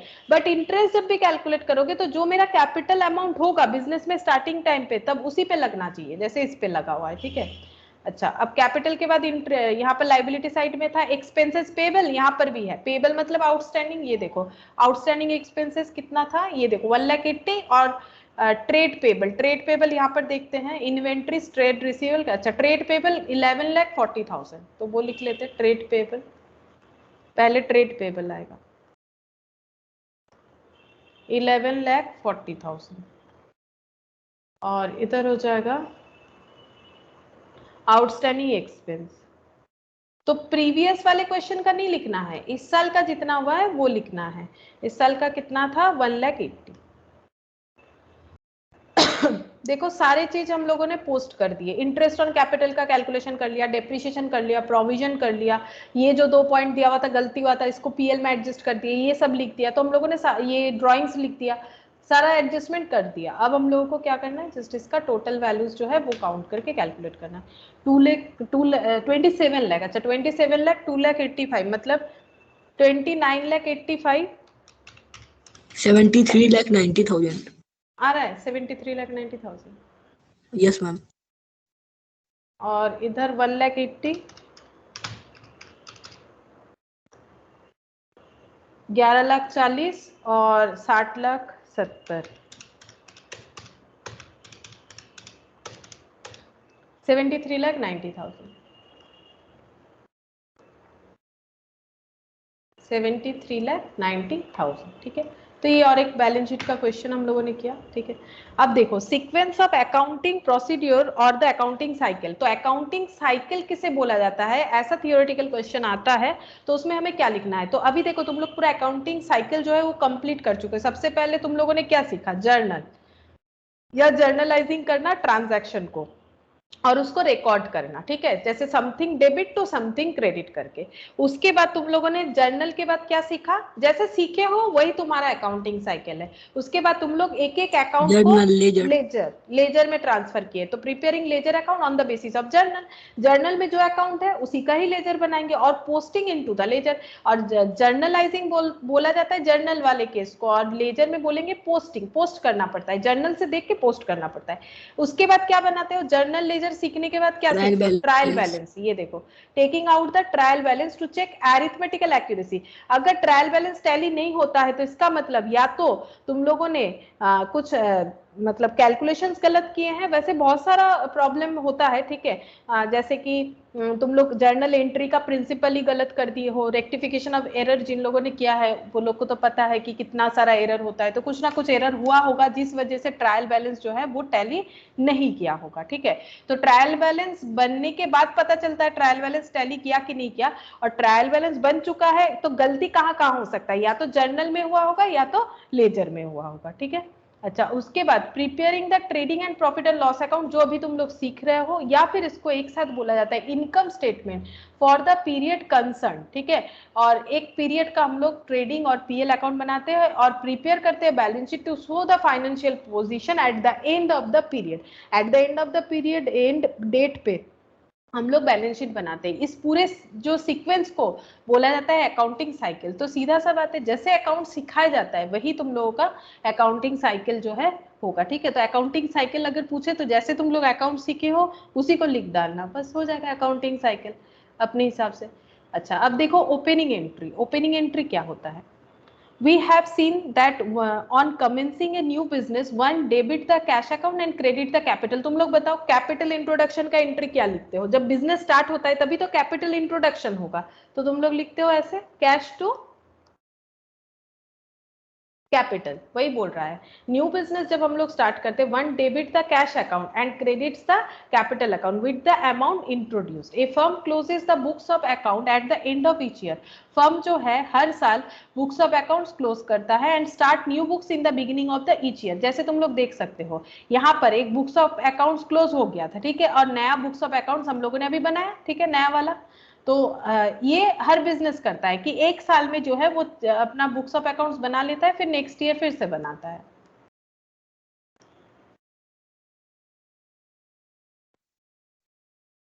ये सिस्टम चलता जाता है, ठीक है। तो उसके बाद क्या बोल रहा है देखो, the first entry in the journal is to record the closing balances of the various asset and liabilities at the end of the previous year as the opening balance in the beginning of the new year. मतलब एक business जब continue हो चुका है, मतलब उसको 1-2 साल हो चुका है, तो हम लोग क्या करते हैं, पहले जब फर्स्ट एंट्री जब जर्नल का करते हैं तब हम लोग एसेट और लाइबिलिटी का ऑन दैट डेट जो क्लोजिंग बैलेंसेस है उसको रिकॉर्ड करने के लिए करते हैं। जैसे देखो यहाँ पर जब हम लोगों ने बैलेंस शीट को रिकॉर्ड किया, ये क्लोजिंग बैलेंस है एसेट का 27 लाख और 2,85,000, और ये 30 लाख जो है ये ओपनिंग बैलेंस है। मतलब जब बिजनेस इस साल स्टार्ट किया गया था, ठीक है, तब एसेट का बैलेंस था 30 लाख, ये हो गया मेरा opening value of the asset, और ये जो है ये हो गया मेरा closing value of the asset. जिस दिन जब बिजनेस मेरा एक साल पूरा कंप्लीट हो जाता है, उसके बाद जो वैल्यू बचता है उसे हम लोग बोलेंगे क्लोजिंग। वैसे ये कैपिटल का ओपनिंग हो जाएगा, ये कैपिटल का क्या हो गया, क्लोजिंग हो गया, ठीक है। ये जब तक बिजनेस एक साल गो नहीं करेगा तब तक नहीं होगा। क्यों, देखो एकदम नया बिजनेस है तो वहां पर तुम लोग को ओपनिंग तो कुछ नहीं मिलेगा, क्लोजिंग मिल सकता है, ओपनिंग कुछ नहीं मिलेगा, ठीक है, क्लोजिंग मिलेगा। और जैसे ये 30 लाख जो हम लोग को मिला, ये प्रीवियस ईयर का था, तो इस तरह से होता है, तो इसको ही हम लोग ओपनिंग क्लोजिंग एंट्री बोलेंगे। ये देखो क्या बोल रहा है, the first entry in the journal is to record the closing balances of the various asset and liability at the end of previous year as the opening balance in the beginning of the new year. The balance sheet prepared at the end of the year record these balances and is the basis for and this sorry and is the basis for this first entry, it is called opening entry, ठीक है। तो first entry के हिसाब से इसे opening entry बोला जाता है। इसको प्रैक्टिकली देखो, यहाँ पर तो लिखा हुआ है, इसको देखो कैसे बोल रहा है। यहाँ पर एक बैलेंस शीट दे दिया है, कब का, 31 मार्च 2020 का। Cash in hand, cash at bank, trade receivable, closing inventory और machinery and equipment, Mahindra and son, ठीक है। मतलब ये जो है इन्होंने लाइबिलिटी लिया होगा, मतलब महिंद्रा एंड सन से कुछ मतलब उधार लिया होगा, कैपिटल 20 लाख, तो ये दिख रहा है, ठीक है। ये बैलेंस शीट कब का है, 31 मार्च 2020 का। हमें बोला है from the above given balance sheet prepare the relevant opening entry, हमें ओपनिंग एंट्री प्रिपेयर करने के लिए बोला है। ओपनिंग एंट्री मतलब जो भी आइटम है उसे हमें क्या करना है, क्लोज है उसे ओपन करना है। क्लोज कैसे है, ये जो कैश का बैलेंस है ये 31 मार्च 2020, क्योंकि हर एक टाइम पीरियड एंड कब होगा, जैसे 1 तारीख को ओपनिंग होगा, 30 या 31 को एंड होगा, मतलब ये सब क्लोजिंग बैलेंस है, ठीक है, ये सब क्लोजिंग बैलेंस है। क्यों, ये कब का दिया हुआ है, 31 मार्च का दिया हुआ है, ठीक है। तो अगर मुझे ओपनिंग करना है तो मुझे कैश का अकाउंट को ओपन करना पड़ेगा। तो कैश क्या होता है, एसेट या लाइबिलिटी, ये बताओ, कैश क्या होता है, एसेट, ठीक है। अगर कैश मेरा एसेट है तो एसेट अकाउंट को ओपन करने के लिए क्या करना पड़ेगा, कैश अकाउंट डेबिट, ठीक है, इसको ओपन करें, कैश अकाउंट डेबिट। अच्छा दोनों कैश है क्या, अच्छा cash in hand, cash at bank लिखना पड़ेगा, कैश अकाउंट डेबिट, हम लोग कैश बैंक लिख देते हैं यहाँ पर, बैंक अकाउंट डेबिट इस तरह से लिख देते हैं, जो अमाउंट है उसी से लिखना पड़ेगा। 43,000 2,67,500, 43,000 2,67,500, ठीक है। अच्छा उसके बाद क्या क्या है देखो, trade receivable, closing inventory, machine and equipment, हम थोड़ा शॉर्टकट में लिख देते हैं, ट्रेड रिसीवेबल, इन्वेंट्री और machine and equipment, machine and equipment. अच्छा वैल्यू क्या क्या है, 7,49,500, 9,00,000, 6,00,000, 7,49,500, 9,00,000 और 6,00,000। ये हम लोगों ने एसेट को ओपन कर दिया, मतलब कैश का जो क्लोजिंग बैलेंस था, नॉर्मल सा बात है, अगर मेरे पास 43,000 का कैश इस मंथ में क्लोजिंग था, जैसे आज 1 तारीख है, लास्ट मंथ गया, ठीक है, लास्ट मंथ हमारा गया अक्टूबर, ठीक है, तो अक्टूबर के 30 अक्टूबर को, सॉरी 30 नहीं होता है ना, 31 होता है, 31 अक्टूबर को हमारे पास अगर 43,000 था, तो हम लोग ये बोलेंगे कि 1 नवंबर को हमारे पास 43,000 है, ठीक है। तो ये वैल्यू सेम है, बट ये क्लोजिंग बैलेंस बता रहा है, ये क्या बता रहा है, ओपनिंग। बस वही हमें करना है, वैल्यू सेम रहेगा बट हमें क्लोजिंग, बात एक होता है क्लोज करने का मतलब क्या होता है, अकाउंट जिस हालत में है उसका रिवर्स हो जाएगा, है ना। तो ये क्लोज हो गया है, ठीक है। और इसे हम लोग क्या कर रहे हैं, ओपन कर रहे हैं, मतलब फिर से उसी कंडीशन में लेके आ रहे हैं, कैश को हम लोगों ने डेबिट कर दिया। और ये देखो लाइबिलिटी साइड फिर से ओपन करो, टू महिंद्रा एंड सन और to capital, to Mahindra and son to capital, यही होता है ओपनिंग एंट्री। ओपन कर रहे हैं हम लोग 5,60,000, लाइबिलिटी ओपन कर रहे हैं, क्रेडिट कर रहे हैं, और 20 लाख। अब ये दोनों साइड टोटल करोगे तो तुम लोग का आंसर आ जाएगा। ये देखो जो फॉर्मेट होता है, फॉर्मेट तो यही फॉलो करना है तुम लोग को, ठीक है। अब पोस्टिंग ओपनिंग एंट्री का बता रहे हैं, तो पोस्टिंग हम करके नहीं दिखा रहे, यहाँ से ही बोल दे रहे। देखो पोस्टिंग और क्या बताएंगे, कैश अकाउंट, ठीक है। अच्छा नहीं सिखा देते, ये इंपॉर्टेंट है, अगर किसी को टू और बाई का प्रॉब्लम हो जाए तो देखो। जैसे हम लोग कैश अकाउंट बना लेते हैं। अब कैश अकाउंट ही क्यों बनाए, क्योंकि जो मैंने एंट्री किया है उसका पहला जो अकाउंट है वो तो कैश ही है। अब कैश का अकाउंट को जब ओपन करेंगे तो ओपन करने से किधर लिखे, बोलो, टू बैलेंस बीडी लिखे कि बाई बैलेंस। ओपन करने का मतलब ही होता है balance BD. To balance BD लिखेंगे। क्यों टू बैलेंस बीडी लिखेंगे, सही तो है बट बताओ क्यों टू बैलेंस बीडी लिखे। मैम कैश मेरा कैश एसेट होता है, और कोई भी लेजर का, ये डेबिट साइड होता है, ये क्रेडिट साइड होता है, तो ऑल एसेट्स आर डेबिटेड, ठीक है। तो इसीलिए टू बैलेंस बीडी, ये डेबिट साइड जो है ये ब्रॉट डाउन होगा। फॉर्मेट थोड़ा सा ये तुम लोग मेंटेन कर लेना, डेट वाला वो मैंने नहीं दिखाया, ठीक है। अच्छा इस तरह से बाकी सबका भी टू बैलेंस बीडी होगा। बताओ बैंक का कैसे होगा, बैंक का भी अगर लेजर बनाओगे तो कैसे लिखोगे, to balance BD. To trade balance BD. Receivable का, ट्रेड रिसीवेबल यानी डेटर का, उसका भी टू बैलेंस बीडी। स्टॉक का भी to balance BD. Machine and equipment का भी टू बैलेंस बीडी, क्योंकि ये सारे के सारे क्या है, एसेट है। लेकिन जो महिंद्रा एंड सन से पैसा लिया गया है उसका कैसे ब्रॉट डाउन करेंगे, या बाई फिर balance BD. By balance BD. या फिर कैपिटल का ही देख लो, अगर कैपिटल को ब्रॉट डाउन करोगे, ये तो क्रेडिट होता है, ठीक है। तो जब क्रेडिट होगा, जिसका नेचर जो होता है उधर ब्रॉट डाउन हो जाता है, कैपिटल क्रेडिट होता है, तो बाई साइड, ये क्रेडिट साइड ब्रॉट डाउन होगा। बाई क्यों लिख रहे हैं, because credit side represented by by होता है, तो बाई बैलेंस, बैलेंस लिखना पड़ेगा पहले, by balance BD brought down, क्योंकि वो कैरेट डाउन था, क्लोजिंग था। तो कितना है, 20 लाख, जितना है उतना लिखते हैं। तो इस तरह से ओपनिंग क्लोजिंग एंट्री के बेसिस पे हम लोग टू या बाई लिखते हैं। जैसे तुम लोग अगर देखोगे यहां पर, जब मैंने तुम लोग को इलास्ट्रेशन 4 करवाया था, वहां पर ये देखो प्रोविजन, ये एक लाइबिलिटी होता है, इसीलिए इसका ब्रॉट डाउन इधर करवाया था, ठीक है। तो तुम लोग को एसेट लाइबिलिटी तो पता ही है। अब तुम लोग का एसेट है तो तुम लोग डेबिट साइड में ब्रॉट डाउन करो, अगर लाइबिलिटी है तो तुम लोग क्रेडिट साइड में ब्रॉट डाउन करो, ठीक है।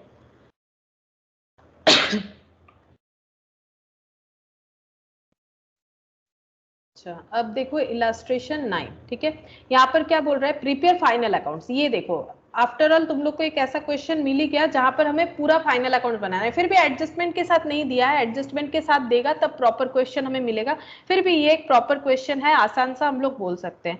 तो हम लोग को बनाना है फाइनल अकाउंट्स। फाइनल अकाउंट्स मतलब हमें अलग अलग नहीं बोलेगा कि ट्रेडिंग बनाओ, पीएल बनाओ, बैलेंस शीट बनाओ। फाइनल अकाउंट्स का मतलब ही है मिला जुला के ट्रेडिंग, पीएल, बैलेंस शीट, ठीक है। किसका बनाना है, Shri Mittal for the year ended. तो हम लोग यहाँ पर पहले लिख लेते हैं, हम समझाते हैं कैसे करके हमें करना है। इन the books of Shri Mittal, trading पहले बनेगा, trading, trading and profit and loss account for the year ended 31 मार्च। जो डेट दिया हुआ रहेगा, ये सब हम अपने मन से नहीं लिख रहे हैं, नाम तो दिया हुआ है बिजनेसमैन का, और ये 31 मार्च 2020 का बनेगा, ठीक है। ये ट्रायल बैलेंस जिस टाइम का रहेगा उसी टाइम का बनेगा, 31 मार्च 2020। ट्रायल बैलेंस बनने के बाद ही तो फाइनल अकाउंट्स बनेगा, तो ट्रायल बैलेंस जिस टाइम का है उसी टाइम का बनेगा।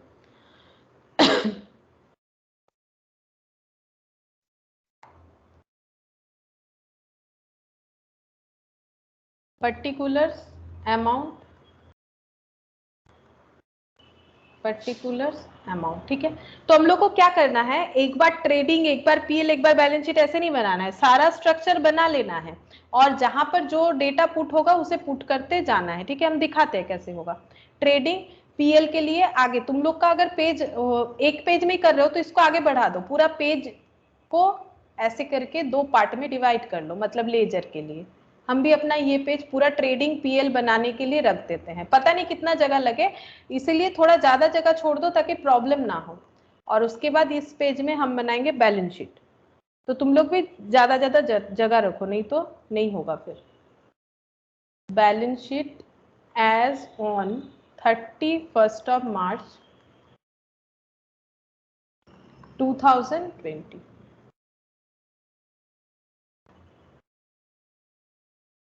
अब बैलेंस शीट में कोई पर्टिकुलर डेबिट क्रेडिट नहीं लिखा जाता है, इधर हम लोग लिखेंगे लाइबिलिटीज, इधर हम लोग लिखेंगे एसेट्स, और ये रहा अमाउंट का कॉलम। अब कैसे करके क्वेश्चन सॉल्व करना चाहिए हम लोग, क्योंकि यहाँ पर एडजस्टमेंट कुछ नहीं है, सिर्फ एक यहाँ पर दिया हुआ है क्लोजिंग इन्वेंट्री, इसको छोड़ के कोई एडजस्टमेंट नहीं है।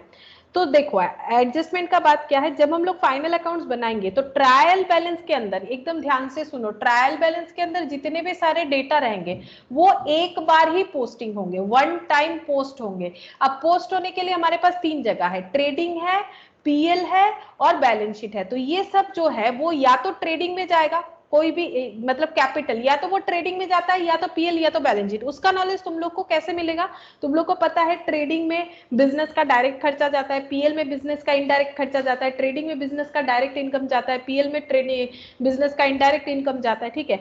और बैलेंस शीट जो है वो एसेट लाइबिलिटी के लिए बना हुआ है। अब तुम लोग को चूज करना पड़ेगा कौन सा तुम लोग का एसेट है, कौन सा तुम लोग का लाइबिलिटी है, कौन सा इनकम है, कौन सा एक्सपेंसेस है, वो तुम लोग को आइडेंटिफाई करना पड़ेगा। तुम लोग इतने दिन से वही तो आइडेंटिफाई करके जर्नल कर रहे थे, अब उसी से तो तुम लोग का लेजर बना है, और लेजर का बैलेंसेस कोई तो इधर लिखे हो ट्रायल में, तो वो तुम लोग को पता होना चाहिए। लेकिन रूल्स क्या है, ये सब एक ही बार पोस्ट होगा। ऐसा हम क्यों बता रहे हैं, क्योंकि ट्रायल बैलेंस के बाहर अगर कुछ भी लिखा हुआ है उसे बोला जाता है एडिशनल इंफॉर्मेशन या फिर एडजस्टमेंट। और ये चीज जो है ये 2 टाइम पोस्ट होगा, ये 2 टाइम पोस्ट होगा, मतलब एक बार, मतलब या तो ट्रेडिंग में होगा एंड पीएल में होगा, या तो ट्रेडिंग में होगा एंड बैलेंस शीट में होगा, या तो पीएल में होगा एंड बैलेंस शीट में होगा, या तो पीएल में हो, अच्छा तीनों ही बता दिया मैंने, तीनों जो भी हो सकता है। तो ये तीनों में से कुछ भी एक हो सकता है, ठीक है। तो हम तुम लोग को पूछेंगे किस तरह से होगा। तो हम लोग फाइनल अकाउंट्स कैसे करना चाहेंगे, हम लोग पहले पूरा पढ़ लेंगे। तो पढ़ेंगे तो तुम लोगों से हम पूछेंगे बताओ कौन सा चीज कहाँ जाना चाहिए, जैसे कैपिटल कहाँ जाएगा, बताओ क्या लगता है, कैपिटल कहाँ जाता है? Balance sheet liability side. Balance sheet में लाइबिलिटी साइड, तो हम यहाँ पर बैलेंस शीट लिखते हैं, ठीक है। परचेज एंड सेल्स कहाँ जाएगा, परचेज कौन सा है, सेल्स कौन सा है, ये बताओ। यहाँ पर तो परचेज दो आगे अमाउंट, वाला परचेज डेबिट में जो रहता है वो 6,50,000। परचेज, सेल्स जो है वो ये वाला होता है क्योंकि सेल्स क्रेडिट होता है। अब बताओ परचेज कहाँ जाएगा और सेल्स कहाँ जाएगा? परचेज ट्रेडिंग में जाएगा डेबिट साइड, और सेल्स जाएगा ट्रेडिंग में credit side. Credit side. Opening inventory कहाँ जाएगा? ओपनिंग ट्रेडिंग में इन्वेंट्री डेबिट साइड। ट्रेडिंग में डेबिट साइड। ओपनिंग इन्वेंट्री मतलब वो वाला स्टॉक जो हमें बेचना है, ठीक है। Trade receivable and trade payable, बताओ पहले कौन सा रिसीवेबल है और कौन सा पेबल है? 90,000 रिसीवेबल, 1,70,000 पेबल। तुम लोग वैसे ही तो बनाए होगे सॉरी, जो डेटर है वो डेबिट होता है ना, अभी तो सीखा, जो डेटर है वो डेबिट होता है, एसेट होता है, जो लाइबिलिटी है वो क्रेडिट होता है। तो ट्रेड पेबल तो लाइबिलिटी है, कहाँ जाएगा ये दोनों आइटम? बैलेंस शीट में। लाइबिलिटी है तो बैलेंस शीट में लाइबिलिटी साइड में जाएगा, ठीक है।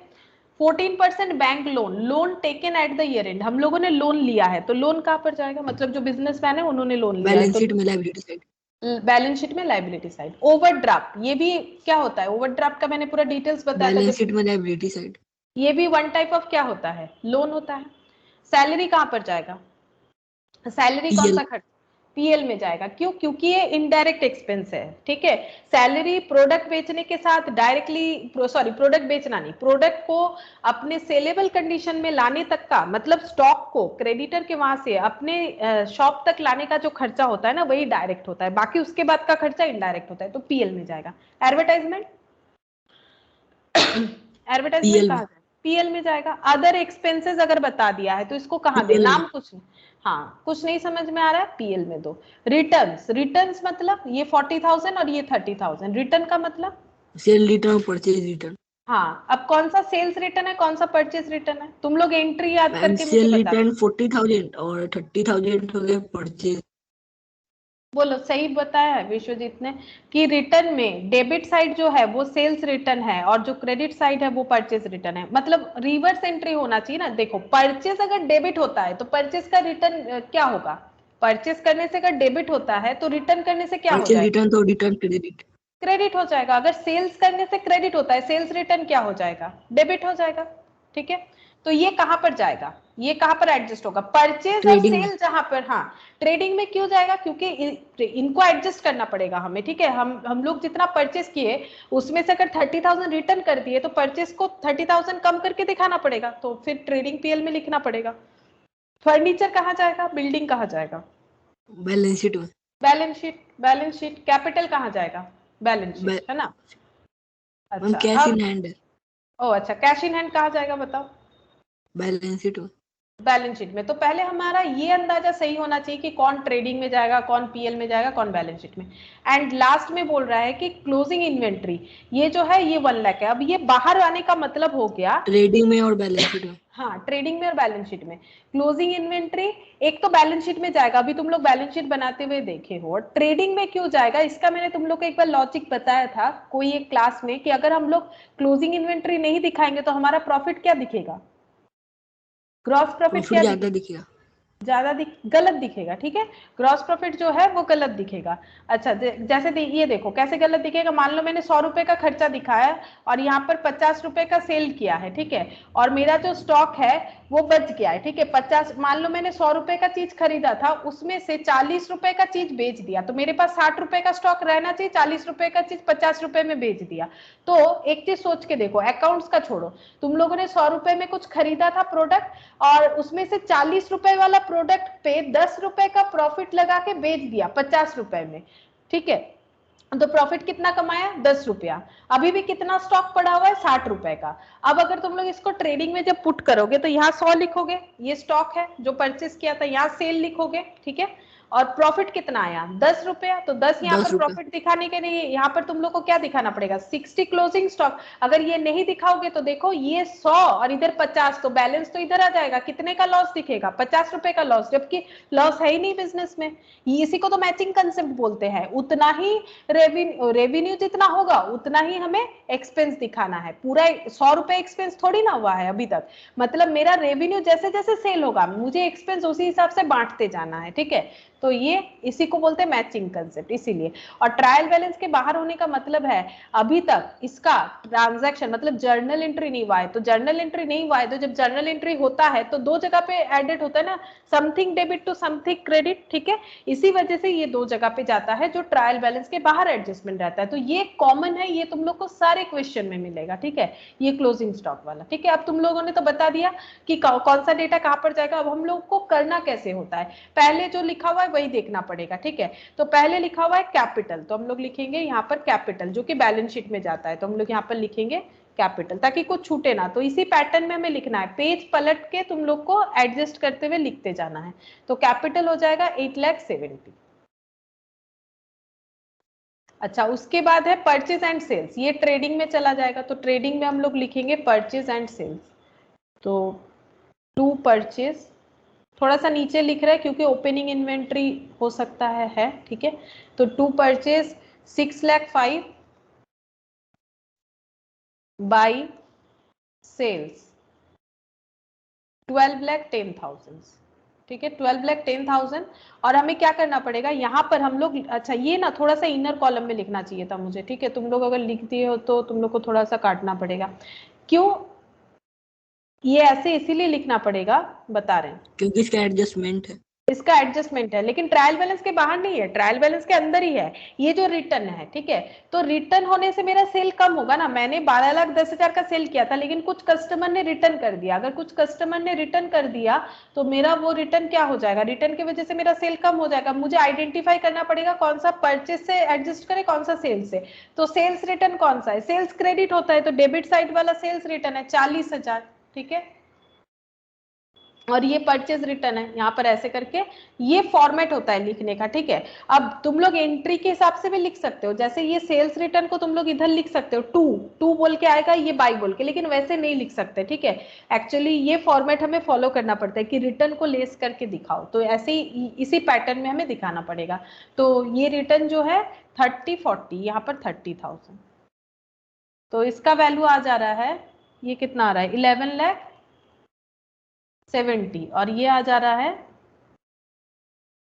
5,75,000। तो हम लोगों ने नेट कर दिया, हमें हमेशा नेट दिखाना, ये ग्रॉस था, अब रिटर्न हुआ तो उसको एडजस्ट करके दिखाओ, ठीक है। अच्छा, उसके बाद trade receivable, trade payable balance sheet का आइटम है, ठीक है।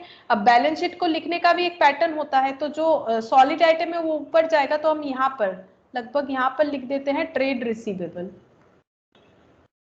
और इसी के बराबर यहाँ पर ट्रेड पेबल भी लिख देते हैं, क्योंकि बाकी आइटम्स हमें ऊपर लिखना होता है, तो मैंने एक जगह छोड़ दिया गैप अपने हिसाब से, तो वहां पर जितना होगा ट्रेड रिसीवेबल 90,000 और ट्रेड पेबल जो है 1,70,000।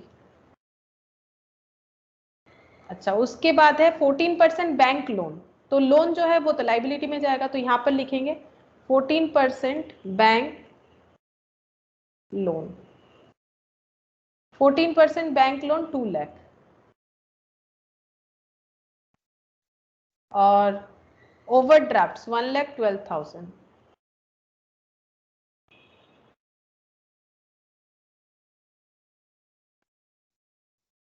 अच्छा, उसके बाद सैलरी 2,70,000, ये पीएल में जाएगा। तो देखो ट्रेडिंग अभी तक क्लोज नहीं हुआ है, तो हम थोड़ा सा जगह छोड़ते हुए यहाँ से पीएल के लिए बनाते हैं, ठीक है। तो यहाँ पर लिखते हैं सैलरीज 2,70,000, ताकि यहाँ पर बाकी जगह पे हम लोग ट्रेडिंग अपना कंप्लीट कर सके। 2,70,000, एडवर्टाइजमेंट 1,10,000, अदर एक्सपेंस 60,000।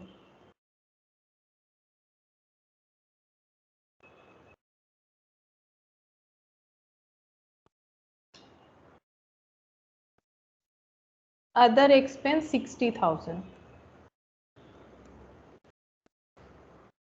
अच्छा, उसके बाद रिटर्न ये कर लिया हम लोगों ने, फर्नीचर 4,50,000 और बिल्डिंग, तो ये एसेट में जाएगा। अच्छा, तो यहाँ पर फर्नीचर,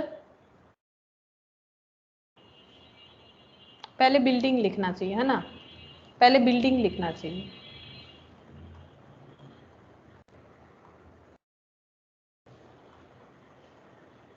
देखते हैं प्राइस क्या है, बिल्डिंग का है 8,90,000 और ये है 4,50,000।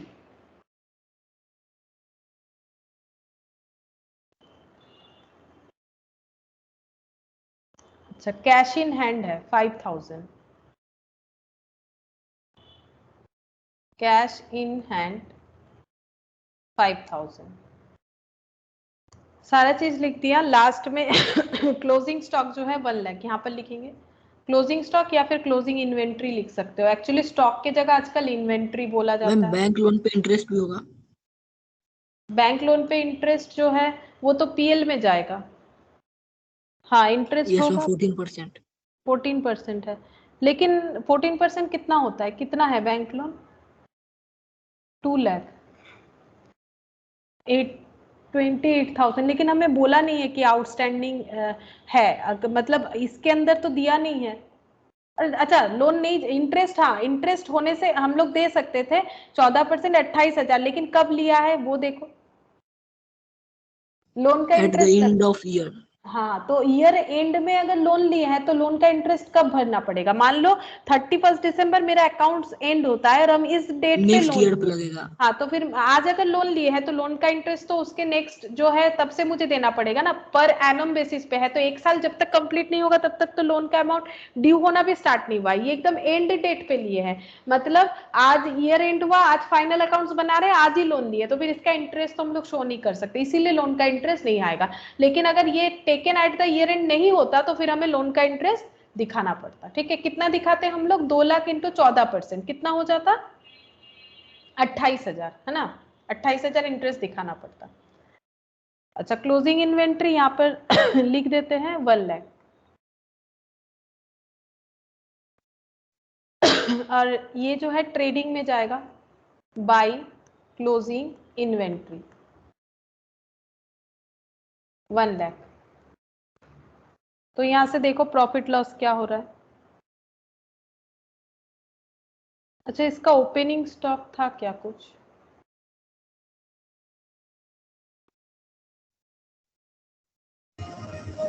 ये था, हाँ 72,000 मिल गया। टू ओपनिंग स्टॉक वो छूट गया था, पता नहीं कैसे।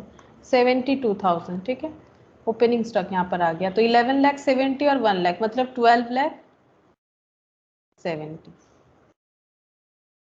अच्छा, 12,00,000। 12,70,000 टोटल। हाँ, टोटल लिख दिया 12,70,000। छह लाख 12 तेईस लाख हजार जीपी। अच्छा, 6,23,000 ये हमारा ट्रेडिंग में क्या आता है? जीपी आता है, to gross profit balancing figure, ठीक है। और ये जो है ये ब्रॉड डाउन हो जाएगा कहाँ पर? पीएल में। तो यहाँ पर जगह मेरा जरूरत नहीं हुआ, कोई बात नहीं, हम यहाँ पर ब्रॉड डाउन कर लेते हैं, इसी लेवल पे होना चाहिए। तो by gross profit brought down, ठीक है, कितना? 6,23,000 ये मेरा प्रॉफिट प्रोडक्ट बेच के कमाया गया है, ठीक है। अब इसी प्रॉफिट में से मुझे बिजनेस का खर्चा देना पड़ेगा, कितना? 2,70,000 1,10,000 मतलब 3,80,000 और यहाँ पर 60,000, 3,80,000 प्लस 1,83,000 नेट प्रॉफिट। हाँ 1,83,000 नेट प्रॉफिट। 4,40,000 का मेरा खर्चा हुआ और 6,23,000 में से वो पे कर देने से बचेगा 1,83,000। ये हो जाता है नेट प्रॉफिट, जो अब प्रोप्राइटर अपने बिजनेस में फिर से रोल कर सकता है, ठीक है, फिर से इसको कन्वर्ट कर देगा कैपिटल के साथ जोड़ के। तो ये यहाँ पर ट्रांसफर हो जाएगा, एड नेट प्रॉफिट 1,83,000 ऐड कर दो, कितना होगा? 10,53,000। 10,53,000, ठीक है। 10,53,000 प्लस यहाँ पर 2 लाख और ये हो गया 3,12,000, 3,12,000 प्लस 15 लाख 1 लाख 15,35,000। 15,35,000। हाँ, 15,35,000 और इधर भी उतना ही आना चाहिए। अगर नहीं आया है तो कुछ तो गड़बड़ हुआ होगा, देख लेते हैं। 8,90,000 4,50,000 और ये 1,95,000 15,35,000, हाँ 15,35,000 ही आ रहा है। तो ये हो गया हमारा टोटल, ठीक है। तो लेकिन ये काफी आसान सा था, ठीक है, ऐसा नहीं आता है, इससे टफ आता है, लेकिन इससे तुम लोग को आइडिया मिल गया कि कैसे करके करना है। ये देखो, ये मेरा इधर उधर छूट गया तो ये मैंने यहाँ पर जगह रखा था जीपी के लिए, ये ऊपर चला जाएगा, ये डेटा ऊपर होना चाहिए। तो थोड़ा ऐसे पेज हो जाता है कि समझ में नहीं आता कितना, जैसे यहाँ पर थोड़ा सा हेजी हो गया, तो तुम लोग थोड़ा गैप दे दे के लिखना। इससे क्या होगा, तुम लोग अपना एडजस्टमेंट 2 लाइन छोड़ के लिखोगे आइटम्स को तो फिर ये प्रॉब्लम नहीं होगा, ठीक है। तो फिर ये वाला हो गया हमारा। अच्छा, तो तुम लोग ये ट्राई कर सकते हो, इलास्ट्रेशन 10, ठीक है, इसमें कुछ ज्यादा एडजस्टमेंट नहीं दिया हुआ है, यहाँ पर एक ही एडजस्टमेंट एक्स्ट्रा दिया हुआ है, डेप्रिसिएशन ऑन फर्नीचर।